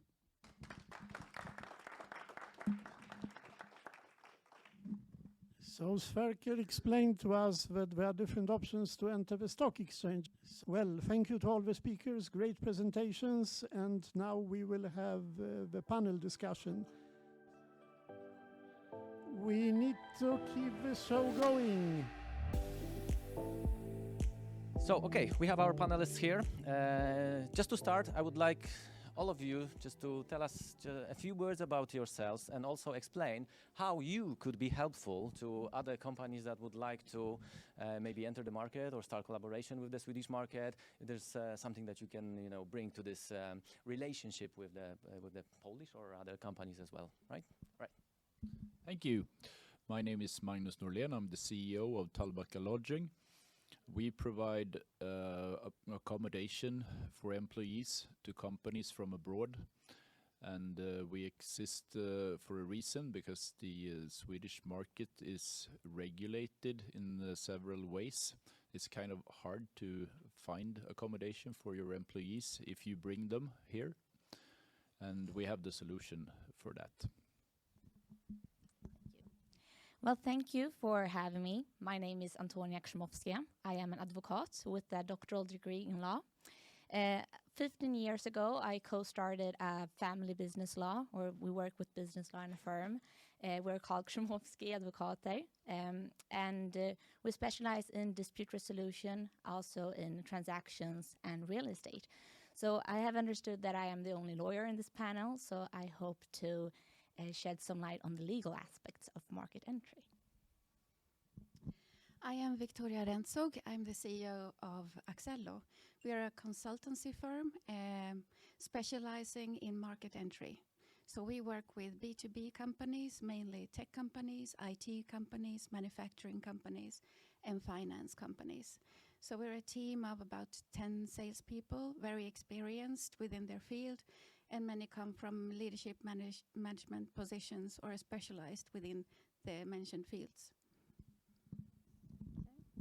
Hello everyone, my name is Jutta Lander, and I would like to start to say thank you to the Chamber for this opportunity to be part of this panel discussion. So I'm the founder of Expand Abroad Services, and I run a management consulting company in Stockholm that specializes in international business and simplifies the process of expanding in Sweden, but also in the Baltic countries. So the aim of our services is to identify both valuable and lucrative business opportunities, and to establish valuable partnerships in the local market. So our services cover everything from assistance with acquisition, business development, developing business relations with customers and suppliers. Basically, everything that you need to establish your business in a new market. So yeah, we are working in different fields in the metal and machinery industry. Well, yeah, the manufacturing industry is the sort of primary industry that we are focused on. So yeah, thank you. Thank you, everybody. My name is Dennis. I'm from One Office Sweden, and we mostly focus on business legalization, which means registering your company, getting your VAT numbers, getting your employees up to speed with the local regulations, and the end goal of One Office is actually getting your company into our accounting system. So we are mainly an accounting bureau, but it all starts from somewhere, so you need to have the proper registrations in Sweden. So if you need help with that, I can be of assistance. And we have this advantage that we also operate in Finland, Estonia, Latvia, Lithuania, so and UK and the Ireland. So in those countries we can provide the same services.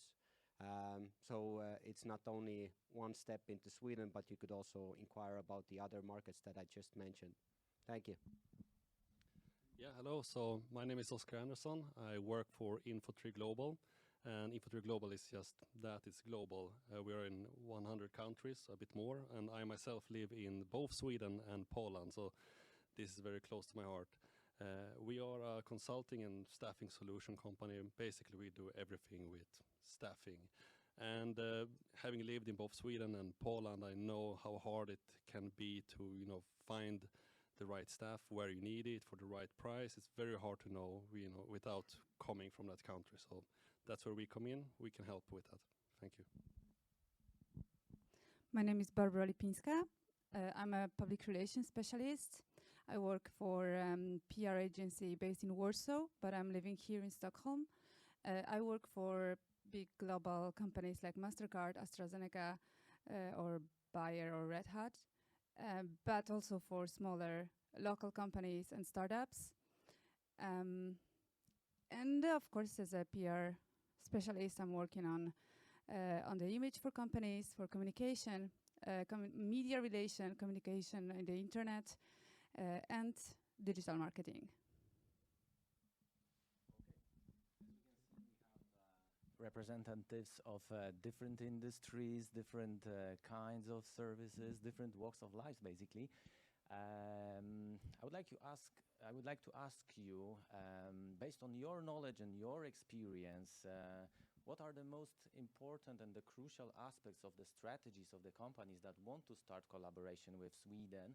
And since we don't have that much time, let's merge two questions here. So first, the strategy, and also you can be partners for the companies and your customers, and you help them. So first, the strategy and how the partnership is a pivotal element, from your perspective, when the companies want to enter the market, and how can you facilitate that process? How can you help that? So if somebody would like to start.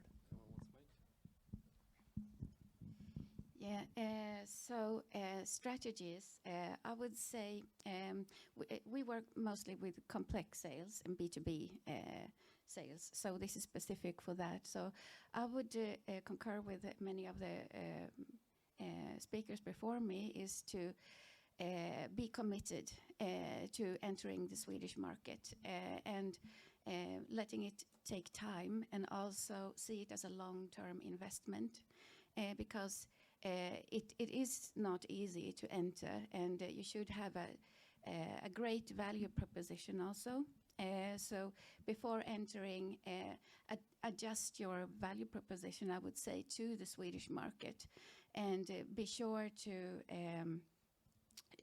comply with regulations and be early within that. So if there are any coming regulations, for an example, try to be helpful within that, be early adapter of that. And there are so many things you could do. Also, one thing that I picked up from previous speakers, I would like to comment on, is that I would say, maybe I'm in dangerous ground here, that Swedes are very careful. They are not willing to take big risks.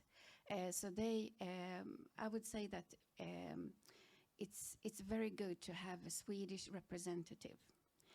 So a Swedish salesperson and a Swedish, how do you say, homepage and a Swedish appearance. And it's not because Swedes don't like Poles, it's because they feel more secure doing business with people who speak the same language and dance the same dance. So I would say it's super important to have the value proposition right and to have a Swedish appearance. I think those are crucial, and also persistence. So bringing in the big wallet and it will pay off. Yes, okay. Yeah, I would like to add, as we started, Jacek mentioned that Sweden is a very mature market.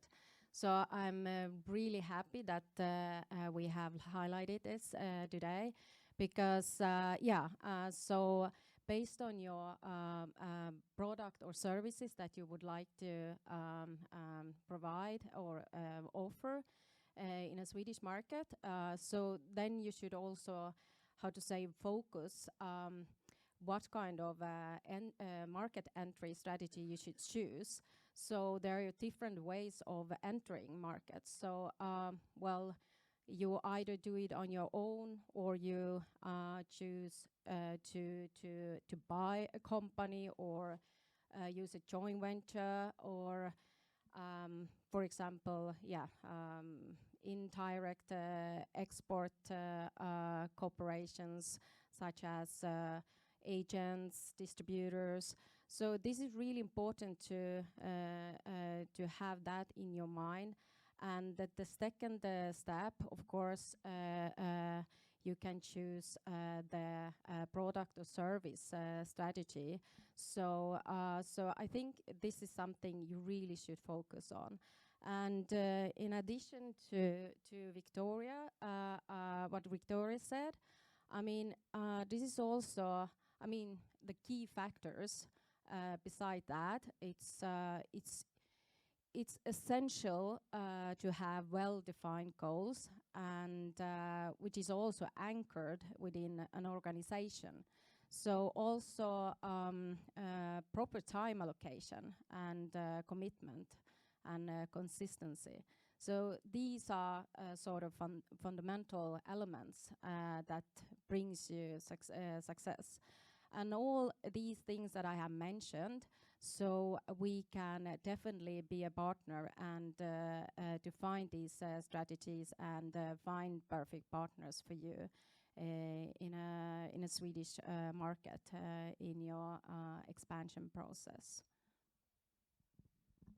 Just a quick word that there is also hope for those who maybe don't plan for the long term. Maybe there's seasonal work that you can provide in Sweden. So there are also options for those companies. You don't have to register like a separate legal entity in Sweden. You can do the same business that you do in Poland with your Polish company in Sweden.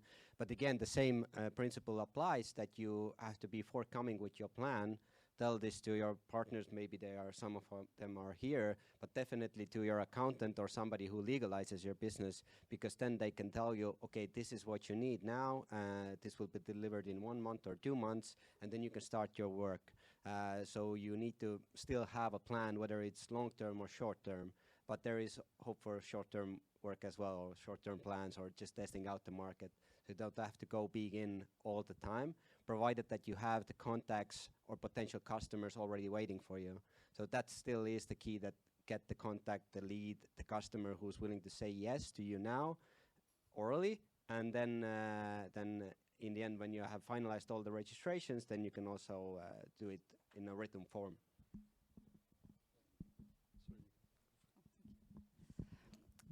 I can tell something about entering or diving in the new environment or new branches from this communication perspective. And I can say it as working in a public relation agency, it's diving all the time in new environments. And this is a very important lesson, because you are not only making strategy for all the time new branches, because you are all the time you have new clients, But you also need to learn what to do before you make the strategy. And before you start having goals even, you need to make a research. And I think this is the only thing which I didn't hear today, which is I think very, very important, is before you start anything, start making big research. First of all, start searching for your competitors and see what they are doing, who they are, and how they are doing. Because maybe you can learn a lot from them. It's not about copying them, it's about learning from them. If you see that there are no competitors for you, don't be that happy, because maybe something wrong about it. Maybe you don't know something about the law in this country, maybe something else. And to know this, you need to network. And that's why we are here also, for networking. So before you will have this big idea to start building something in a rock, knowing only the Polish soil, which is soft, when you really need different tools for this, make a big researches and check the competitors and learn from this and start networking, talking with people and gather knowledge before you will even start doing everything else and making goals and this big project make it happen. Yes, I believe many people here already mentioned the importance of having, for example, a Swedish person when entering the Swedish market. And just a few months ago, I helped open our entity in Finland. As I mentioned, we are in over 100 countries, and we can't do that without having, local people. And in opening it in Finland, I thought it would be very easy. It's similar to Swedish. Turned out it's not. So that's why we have Finnish people, Finnish experts doing this. And that's also how we can help people in Sweden. I am Swedish, we have Swedish people, and we know what we're doing. We're born here, we live here. So it's very important with local expertise and local partnerships. Anybody else would like to add something? No? Okay. All right, so we discussed the strategic approach, the importance of doing research, the homework of how to prepare before we start the business in Sweden. So it's important to validate your value proposition, basically, right? To check if there is actually someone who would like to buy our service or product, right? This is very important. Now, so this is strategy, business, the partnerships. Now, there is an important aspect of culture that was mentioned here, and of how to adjust to that culture. Could you share maybe some of the examples from your experience, or some important things that we need to bear in mind before we enter the Swedish market? There were some examples already, but maybe you would like to share some more. I'll start because it's very similar to the earlier point I make, so it's going to be short. Basically, somebody did mention in their presentation that Swedish, they maybe are not that willing to trust you immediately. And you have to build that trust, of course, in person or via calls or meetings. That's the key, but you have to have that trust on paper as well. So again, it comes down whether you have like a long-term plan in the market or maybe short-term seasonal thing. It determines what kind of legalization you require. But if you are there for the long term, then definitely you need a local company. You need to have local people behind it there, and don't be surprised if it's still not going well in the first business year. So yeah, keep that in mind and tell that to all of your potential partners, because they can also accommodate their service to you, knowing that maybe you don't have any revenue or any turnover in the first business year, so you wouldn't want your business costs on actually establishing everything to go too high, including ours. So yeah, let us know about that, what's your plan, and keep that in mind. Yeah, I would also say again that how do you say, the digital presence, your homepage, and what you look like on LinkedIn and that you have show that you have a Swedish presence. That gives a sense of security, I think. I think doing business with Swedes are a lot about security. So building trust. So let it take time. Like one speaker said before, trust the process. So they're not willing to take risks. So get to know them slowly, and it's a mature market. So as another speaker said, there's like finding a needle in a haystack to find somebody who's ready to open their wallet right here and now. But if they know you, they trust you, when they see the need, and if you're coming back time after time and establishing trust, the business will happen. So trust the process, I would say. Don't push, and let it take time. My company is kind of in the reversed seat. We reach out to, for instance, Poland, India, and we have to adapt to you. That's why we have service and sales in Polish, and as well as in Hindi, or we have a guy with an India background reaching out to all the IT companies from India, and that gives us more success. So I really have to emphasize on what you mentioned earlier on local representation. Well, it's kind of the same situation for us. It gives us more success to have the right background, culture, and language understanding of the people who comes here.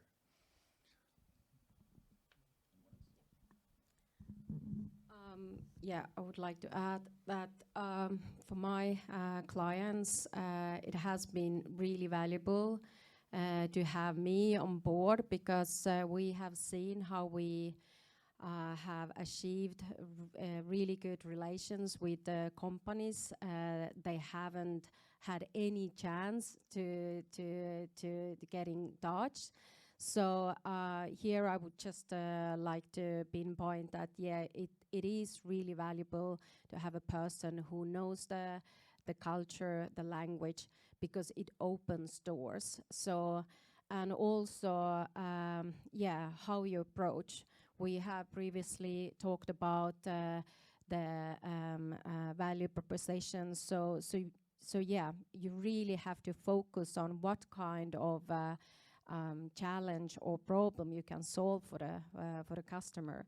So yeah, but to be honest, it is all how to say applied to the culture, and knowing that culture in Sweden, that helps you simplifies your work here. So yeah. I can tell you a story which I heard not a long time ago. It was a story from a Polish company, I think it was IT company, which was, I think, subcontractor to some Nordic company. And they had a big problem because this Nordic company was starting giving them less and less difficult work, only the more and more easy ones. And they were giving this more difficult one to other markets. And the company didn't understand what is happening. Like, they had specialists, everything was great, like they always delivered. So what happened? What changed their mind? Why they were all the time treating them like they would not know what they are doing? And it was, they even hired mediator because they really couldn't somehow get what is happening. And it turned out that it was really about communication. So every time when they were getting tasks from this Nordic company, they were answering, "We will try." And this is a very Polish way of saying yes. And I think it's also, this is a good example of that the communication is not only the language, that this is really something in culture in us, not only about our personality as a person, but it's something in a nation, how we are responding sometimes, for example. And we can lose a lot of opportunities. For example, saying, "I'll try," instead of yes. And that's why it's, of course, big lesson, and that's why I wanted to share it, because I think it's a good lesson for, doesn't matter what branch it is, because it could happen to every branch, really. But also I think it's the same with communication when companies are communication outside and are trying to communicate in another market, and they think that we know language, so we can do it. Of course, it's absolutely possible, but that's why you need a communication specialist, someone who really know how to communicate, know that these small nuances and details, and can really help you in the situations like this or others, to be not only understood, but also understood on a way you want to be understood, seen on a way you want to be seen, not only how it will be, just using words you are using. Yeah, so I want to add on to what you were saying there. Like, communication is very important, and for example, when it comes to recruitment and finding the right candidate, anyone can know, for example, that in Poland, a benefit called multisport is very popular and most jobs have it. In Sweden, we have friskvårdsbidrag. That's, basic stuff. And anyone can reverberate that and, have this local presence. But then it's also, in a way, how you communicate it, how you say it to a potential candidate or business partner. There can be many errors that it can break a deal, and it's very important with communication and not only knowing the language or having read facts about the country. Yeah, I would like to refer to a similar thing with the companies in the Baltic countries. Quite often when they are representing the services, they say, we have high quality and we are not cheap. So it already, how to say that, we are very expensive, so don't buy from us.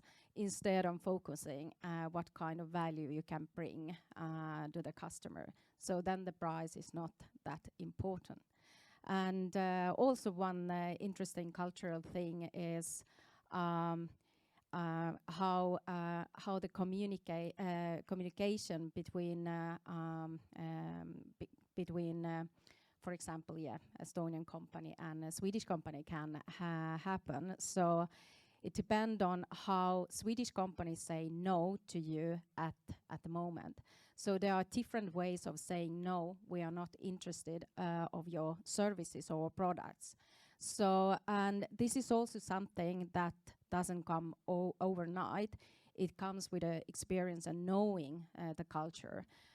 So sometimes when I evaluate or when I do the sales calls or send sales emails to companies, and when they reply, then they say no, but I have to sort of translate that this no is not real no. This means that you have to have commitment and consistency, and you have to sort of build a trust. So, and this requires time, and also that you bring value to this customer during a long period of time, maybe a couple of months, maybe half a year.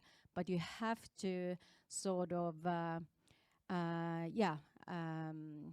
keep in touch with that customer, because otherwise the investment that you have done just it's just waste of time and money. So this is also a typical cultural thing when you do business in Sweden, and what you face. Jacek, do you have a legal question, maybe? The next one will be. Okay. I'll be waiting. Yes, I would like to add that at Axello, we actually do value propositions, and we adjust them to the Swedish market and the coming needs for the market and so on to be relevant, because it's a highly competitive market. So it's very important to be spot on. And so we do a lot of calls to book meetings with potential customers. And quite recently, like half a year ago, we started to help our customers also in video calls, because most meetings now are video calls. So the first meeting, the second meeting, sometimes even the third meeting, we have a representative from us representing our customer in the meetings, just to help facilitate the cultural bridges. So that's their only reason for being in those meetings. And our customers here, they're from Netherlands, they're from Denmark, they're from Finland, so it's very culturally close to Sweden, but still it's a super appreciated service we have.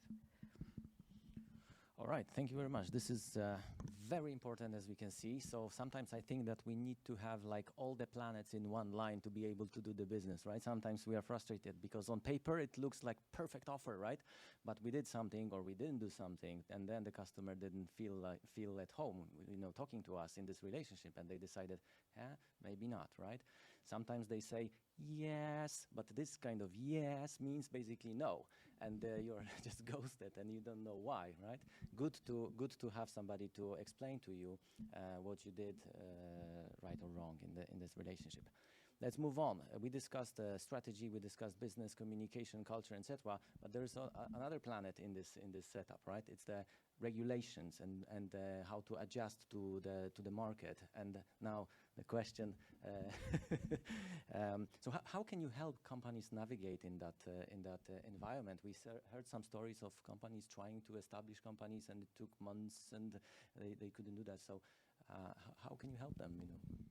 Well, I would basically first want to say that Sweden is a very foreign investment-friendly country, at least if you compare with other countries. So I would like to speak like in market entry through transactions or through direct investments. And in that case, there has been quite a shift. I think that everyone needs to know if you are thinking about entering the Swedish market. And it's the enactment of the quite new law from December, FDI Act, or Foreign Direct Investment Act, which basically means that all investments in Sweden are going to be under control by authority. And you have to notify the authority and await approval. And this obviously is going to change the transaction process, the time to enter a market through a direct investment. And this is a very new law, obviously, very untested. We don't really know that much about it, but it has what we commonly refer to as teething problems or like baby problems. So it's going to be much clearer in the near future, we hope. But right now, if you are making an investment in Sweden, it's not even just foreign investments outside the EU. It's domestic investments within Sweden. It's also within the EU. You have to notify the authority, the screening authority. If you fail to do that, you will get a fine up to 100 million Swedish crowns. It also means that you have to, the entire process, the entire transaction has to await approval. So if you don't make that in the contract, well, then you also will get a fine. And I think that we all just have to be aware of this situation that has arisen. We all have to have a very open dialogue. You obviously need advisors at your side to make this entry easy and as smooth as possible. But with that said, it's maybe a challenge right now, but it's not an impossibility. As if you know about it, it is possible to make it right. Okay, that's good to know. I think this was the question meant for me. Thank you. So that's what we do. We provide the legalization of your business. So it was mentioned that it takes 2 months or even 3 months. I already talked to Theodore there about the bank account and capital payment process. So at the moment, a lot of companies use a workaround. So do we, because you do have to pay in the capital. It's best if you pay it in to a Swedish bank account, and you have to get a certificate from the bank. But the bank might not open the account. They might not issue the correct certificate. So we instead provide a ready-made company solution. So the company we registered ourselves, and we just hand over the ownership, change the name, and then it's yours. That's how you can enter or do your own business. But I'd also like to, again, there's the biggest issue for me and also a lot of customers who contacted me, let's say 6 months ago, and now they contacted me again now. They tell me that they have some kind of letter from Skatteverket or some other institution, and usually it's a reminder to submit the declaration. And that's the same thing, that before coming with your plans, because then you know what kind of legalization you need. You might not need anything, so in that case, you're off the hook, so to say. But you might need like a simple F-Skat registration, and once a year you have to submit then like a special information form or annual income declaration, again, depending on the scope of the business that you did. So that's the biggest issue for me. Again, I try to provide the values, say that what you kind of tell me what you want to do, and I'll tell you what you need to do in from the legal perspective and accounting perspective. But a lot of the times it's not on the radar. There are more important things for business owners, like getting a customer, setting up, I don't know, the operations, finding a Swedish language speaking person into the team, things like that. And then by the end of the financial year, you have a couple of letters from those institutions, and then you have tax steps, because what they do, they randomly kind of put you tax bracket, or let's say in your industry, the average turnover or profit is 10,000 euros or 100,000 Swedish crowns. And then they take that, make the tax on it, corporate income tax, and then they send you the bill. But if you actually submit the declarations, they can see that you didn't have any turnover, or it was much smaller or something else, and you don't owe that much tax. So just do the compliance in a sense. That's what I'm telling.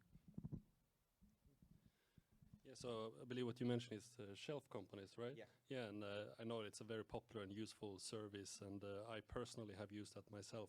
The problem I had, like after that, nothing to do with shelf company, but for example, when you want to employ someone, if you want to employ someone in Sweden, there's tons of regulations and laws, and we have unions, collective bargaining agreements, and it can be very, difficult to wrap your head around as someone from outside Sweden, outside Europe.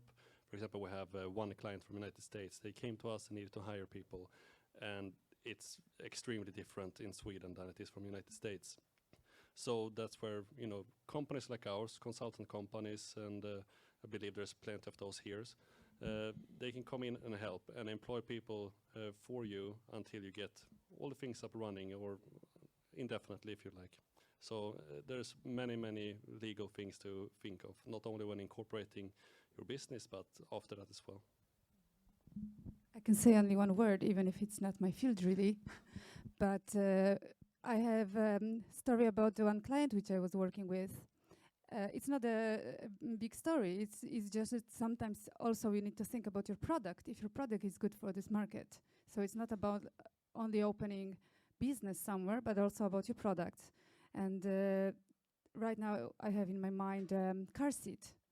And it was different regulations in Sweden than it's in other countries in Europe about the car seat for small babies, which can be only like back forward faced in Sweden. So our client needed to have absolutely different product, the same model, but made for Sweden a bit differently. So it's also good to think about it, that it's not only about the business, but also check your product, if your product is really good for the regulation in some market. I also use the off-the-shelf option, because actually when I was starting several companies, it has changed also over time. Like in 2018, the process was a little bit different. It was easier. We didn't need to translate the documents into Swedish. It was English. That was enough. The copies of the documents, just enough if I signed. Now it's more and more complicated. I followed the same process, but I got like a list of things that I needed to do, like correct, from Bolagsverket. It says this is different now. Do it like that. Do it like that. So I just bought a company from, and that was already made. But I can imagine, when you want to enter this market and start, it's probably now just better to find an expert that can guide you, and help you with all those regulations. All right, how much time do we have left? Let's ask the audience. I think we can go on for 5 more minutes. Then we All right. Okay, so I will again merge the last two questions, and it's going to be like this was the question about some success stories that you have experienced or seen, or you helped with, achieving them, or some mishaps that you also noticed. And so, if you could tell us about, either some positive, optimistic examples, and also maybe if you have a story of somebody who did something wrong, and just let us learn from this mistake, you could also share that. I think I will just repeat what every speaker has said in this room before me, but having a great Swedish team will obviously be so much easier in a market entry. We had the pleasure to help a Polish company recently establish here in Sweden, and it started with a great Polish team. But the problem is it's a different culture, it's different legislation and regulations. So without that transforming into the Swedish market, it is going to be hard. This was quite easy. We came in a very early stage, and it wasn't that much extra work for the Polish company nor for us. But I think that is like actually the biggest and most important takeaway from today. I would say like having a team here in Sweden would actually make it so much easier on every level. Oh, we have so many success stories. We've been doing this since 2018. And a very common scenario for us is that it's an established company in their home country or somewhere else, but not in Sweden. So in Sweden, maybe they have one CEO or something like that, maybe one salesperson when we start. And now they're a full company with 15 employees or more. So several of them, many software companies, SaaS companies, tech companies. So yeah, and still working with them. Yeah, the same here. There are quite many success stories to tell, but maybe the most important for international companies. So I would like to say that it's so crucial to work on your value proposition. So I have worked with so many Baltic companies, and when I have helped them to understand Swedish market and to really target the right customer, and not sending out 10,000 emails or maybe 1,000 calls, it helps even to really target your customer, to understand, and then find the right value proposition for them.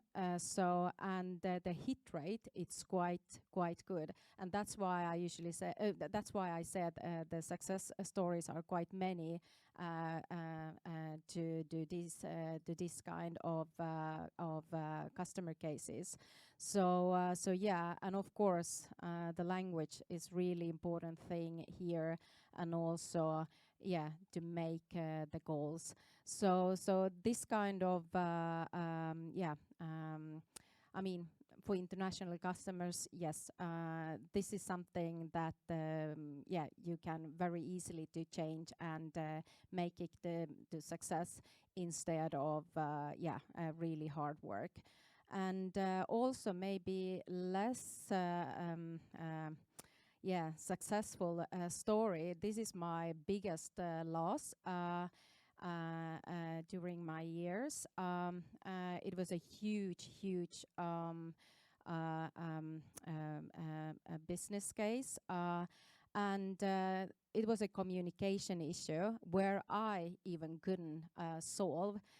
Because the Estonian company didn't want to be transparent and didn't want to accept the help from Swedish customer to make their production more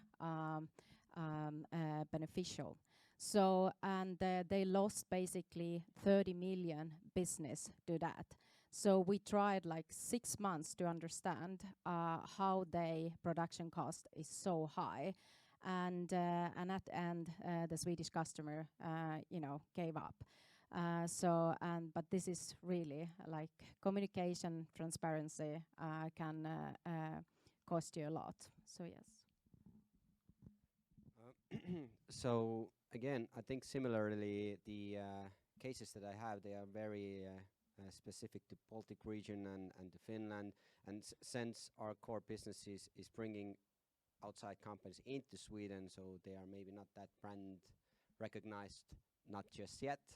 And coupled with the fact that our companies, the clients that we serve, they tend to grow out of us. So at some certain level, they hire their own financial experts, financial accountants, and so on.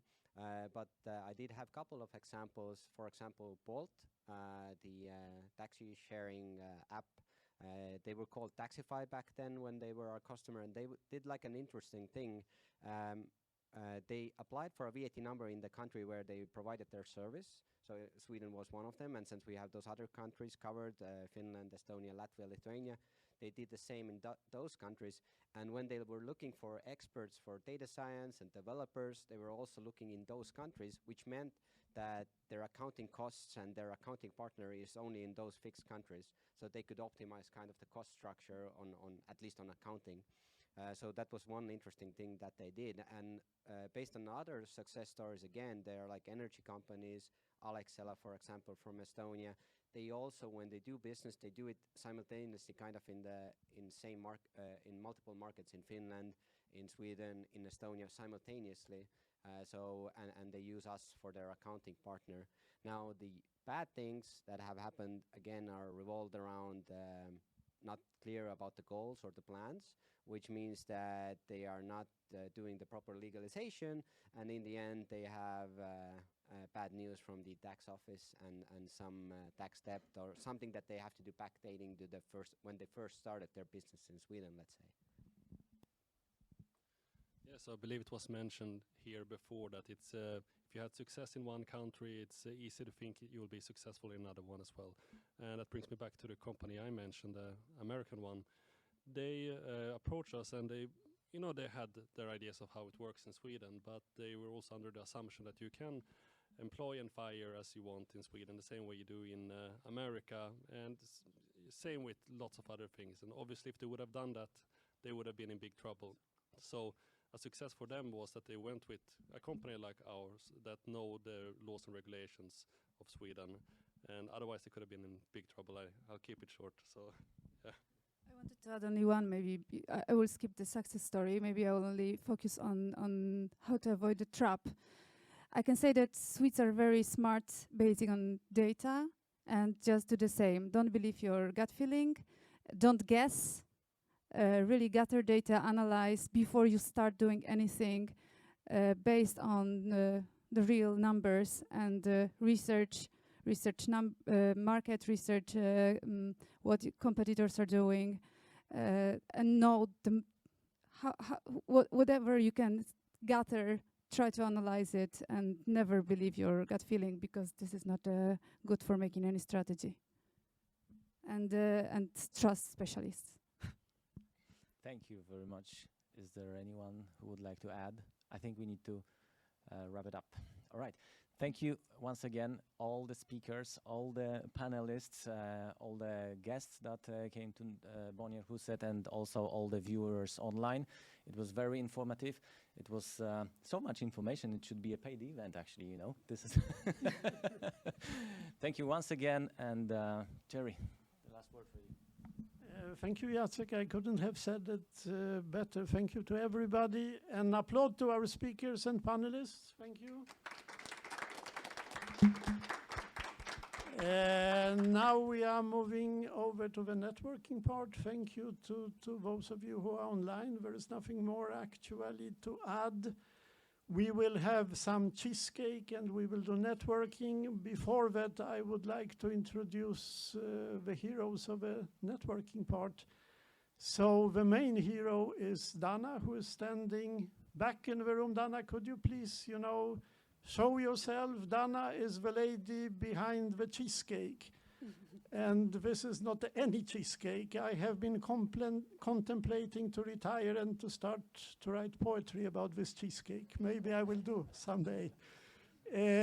So thank you, Dana, in advance. Maybe some of you have tasted the cheesecake yet. If you haven't, well, you will regret it. Thank you also to our digital facilitator, Mats. Mats, could you show yourself? Mats is not only making sure that there is great audio and video here in the room, he will also edit the recording, upload it to YouTube.